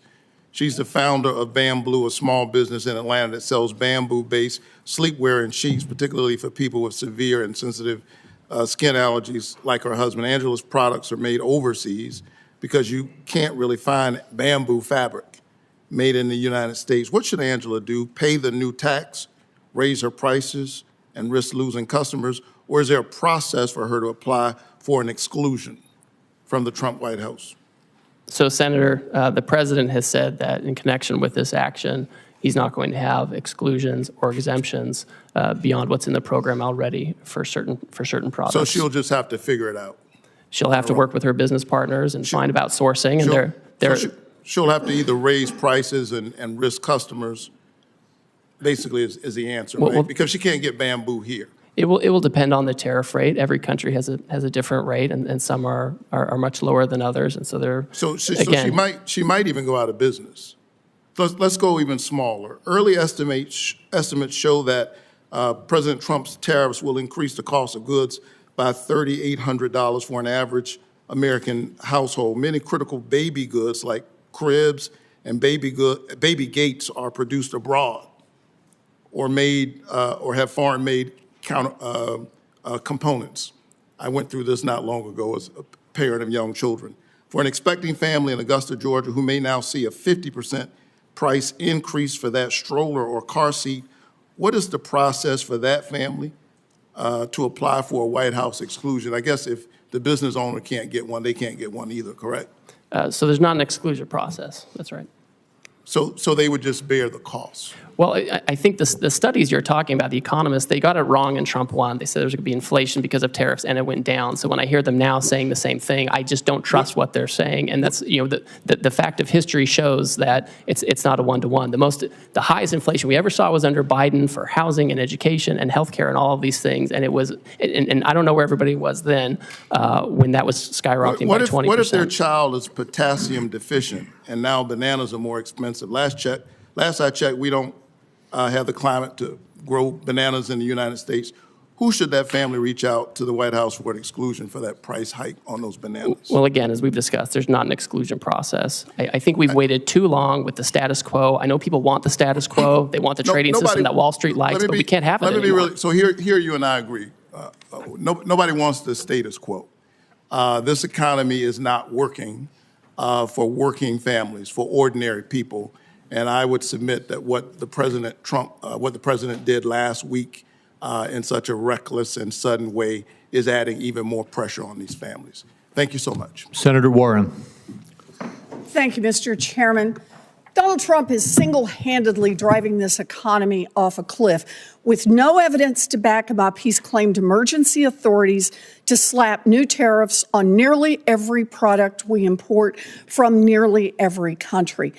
But Congress has the power to reverse these tariffs, and we should do so immediately.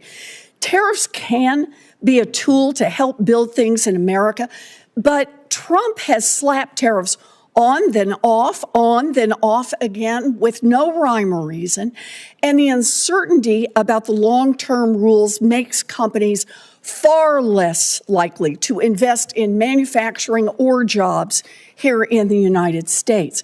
If Congress doesn't stand up to Trump, economists predict a recession before the end of the year. And Fed Chair Jerome Powell says we're in a real danger of, quote, both higher unemployment and higher inflation. Translation, Trump's tariffs will push millions of workers out of jobs and push prices up at the same time. So, Ambassador Greer, we've heard a lot of conflicting statements about whether these tariffs are here to stay, how many more rounds of on-off we're going to do. So let me ask the question from a different perspective. Ambassador Greer, we lost 700,000 jobs each month in the last recession. If 700,000 Americans lose their jobs, will the Trump administration suspend these tariffs? Senator, I think the economists who are making these projections, who often are in favor of fully unfettered free trade, are the same ones who said in the first Trump term that putting tariffs. Greer, I something that's going to happen, let me just Senator. stop you there. I'm not asking about projections. I'm asking if the numbers show that 700,000 people have lost their jobs because of these new tariffs that Trump has slapped on. Will the administration reverse course and lift those tariffs? Senator, that's not going to happen. We've lost 5 million manufacturing jobs over the years, which is the number I'm most worried about, and we have to get those jobs back. So I take that as a no. Let me try another one. Moody's says that if the Trump tariffs remain in place, we will definitely plunge into a recession, which will ultimately cost 3.5 million Americans their jobs. So, Ambassador Greer, if Trump's tariffs push 3.5 million people out of work, will the Trump administration reverse course and lift those tariffs? Senator, the Wall Street analysts are wrong. They never want to have any kind of change to the status quo. Right or wrong. But that's who you're quoting to me, Senator. I'm giving you a number. If the number is 3.5 million, if it never comes to pass, you don't have to worry about your answer. But if 3.5 million people lose their jobs because of these tariffs, is the Trump administration prepared to lift them? Right now, this minute, we're working on negotiations with countries who believe they can achieve reciprocity with us and get their trade deficit down. And that's the emergency we're focused on. There's not going to be a situation where years from now we've lost millions of jobs. Let me try one more time. If Trump tariffs push workers out of their jobs and raise prices, as Fed Chair Powell has predicted, will you reverse course then?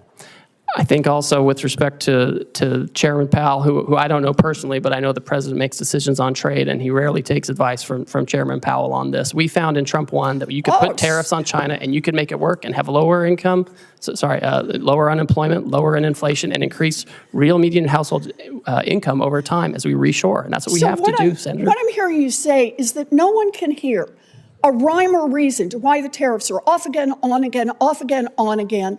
But what you're telling us is the fact that hundreds of thousands, even millions of people could lose their jobs and that prices could go up will not be a factor for you or for Donald Trump for rolling those tariffs back.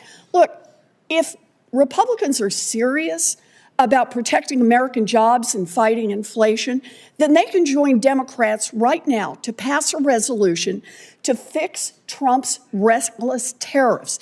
This economy is teetering on the edge of collapse. We have the power right here in the Senate and over in the House of Representatives to take this authority away from Donald Trump. We can get this voted on. Senator Wyden and I have already are about to introduce the bill to do that. And if Republicans are serious about not playing the red light, green light with tariffs, but instead about protecting our economy, our families, our jobs, and keeping prices low, then Republicans should join us on that. Thank you, Mr. Chairman. Senator Welch. Thank you. You know, there's a place for tariffs on China. Targeted tariffs make some sense. What is being rolled out and the way this is being done is so destructive and so reckless and so irresponsible that it's creating nothing but economic chaos, uncertainty, and suffering for a lot of people. These are really disastrous for Vermont. I just want to go through this question of how do these roll out? You did not set, as our trade representative, the tariff rates on all of these countries that were on display when the president announced them, right? Senator, the president made a decision on how he wanted to have the tariff set, and the economic cabinet advised him on that. Right, but you did not set like the 50% rate on Lesotho. I personally didn't, no. Yeah, can you explain how that makes any sense?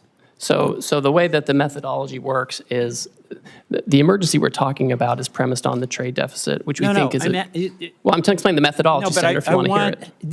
This has got to get concrete because this has real impacts on everyday people. So the rhetoric about what the goals are when the rollout is so in conflict with achieving anything other than economic downturn, how did the 50% rate on Lesotho be decided? So when you have White House economists who assess the trade deficit. But you had no role in it? Well, I certainly had a role in it. Everyone was advising the president on how to do this. Tell me why I came up with 50% for Lesotho. Well, I'd like to tell you, Senator. So when you look at a country's trade deficit, we believe that captures some of the unfairnesses, and you have to have a uniform methodology. You can't be arbitrary or capricious. I'm going to keep going because Lesotho does diamonds in, you know. I'm happy to talk more to you about the methodology. There is, I mean, my sense is there is no methodology. I asked ChatGPT, and basically they came up with some formula. Well, that's not true. Well, here's how it looks. Donald Trump just got fed up and said, what the heck, we'll just go with this formula that makes no sense. Number two, the issue of these tariffs. Now, the phone is ringing off the hook at the White House from countries wanting to get a break, right? They want to talk about how to have reciprocal trade with us and how to get that deficit down. That's right. So here's the structural issue that is really alarming to me, and I hope to all of us. We are using these tariffs, or the president is using these tariffs, from going from an economy that's based on competition to one that's based on access. You know, in a competitive economy, your product, your service determines the outcome and how well you do. In an access economy, it's who's got Donald Trump's number, who's got your number, who's got Lutnick's number, and you call up and you get a break. That's an access economy.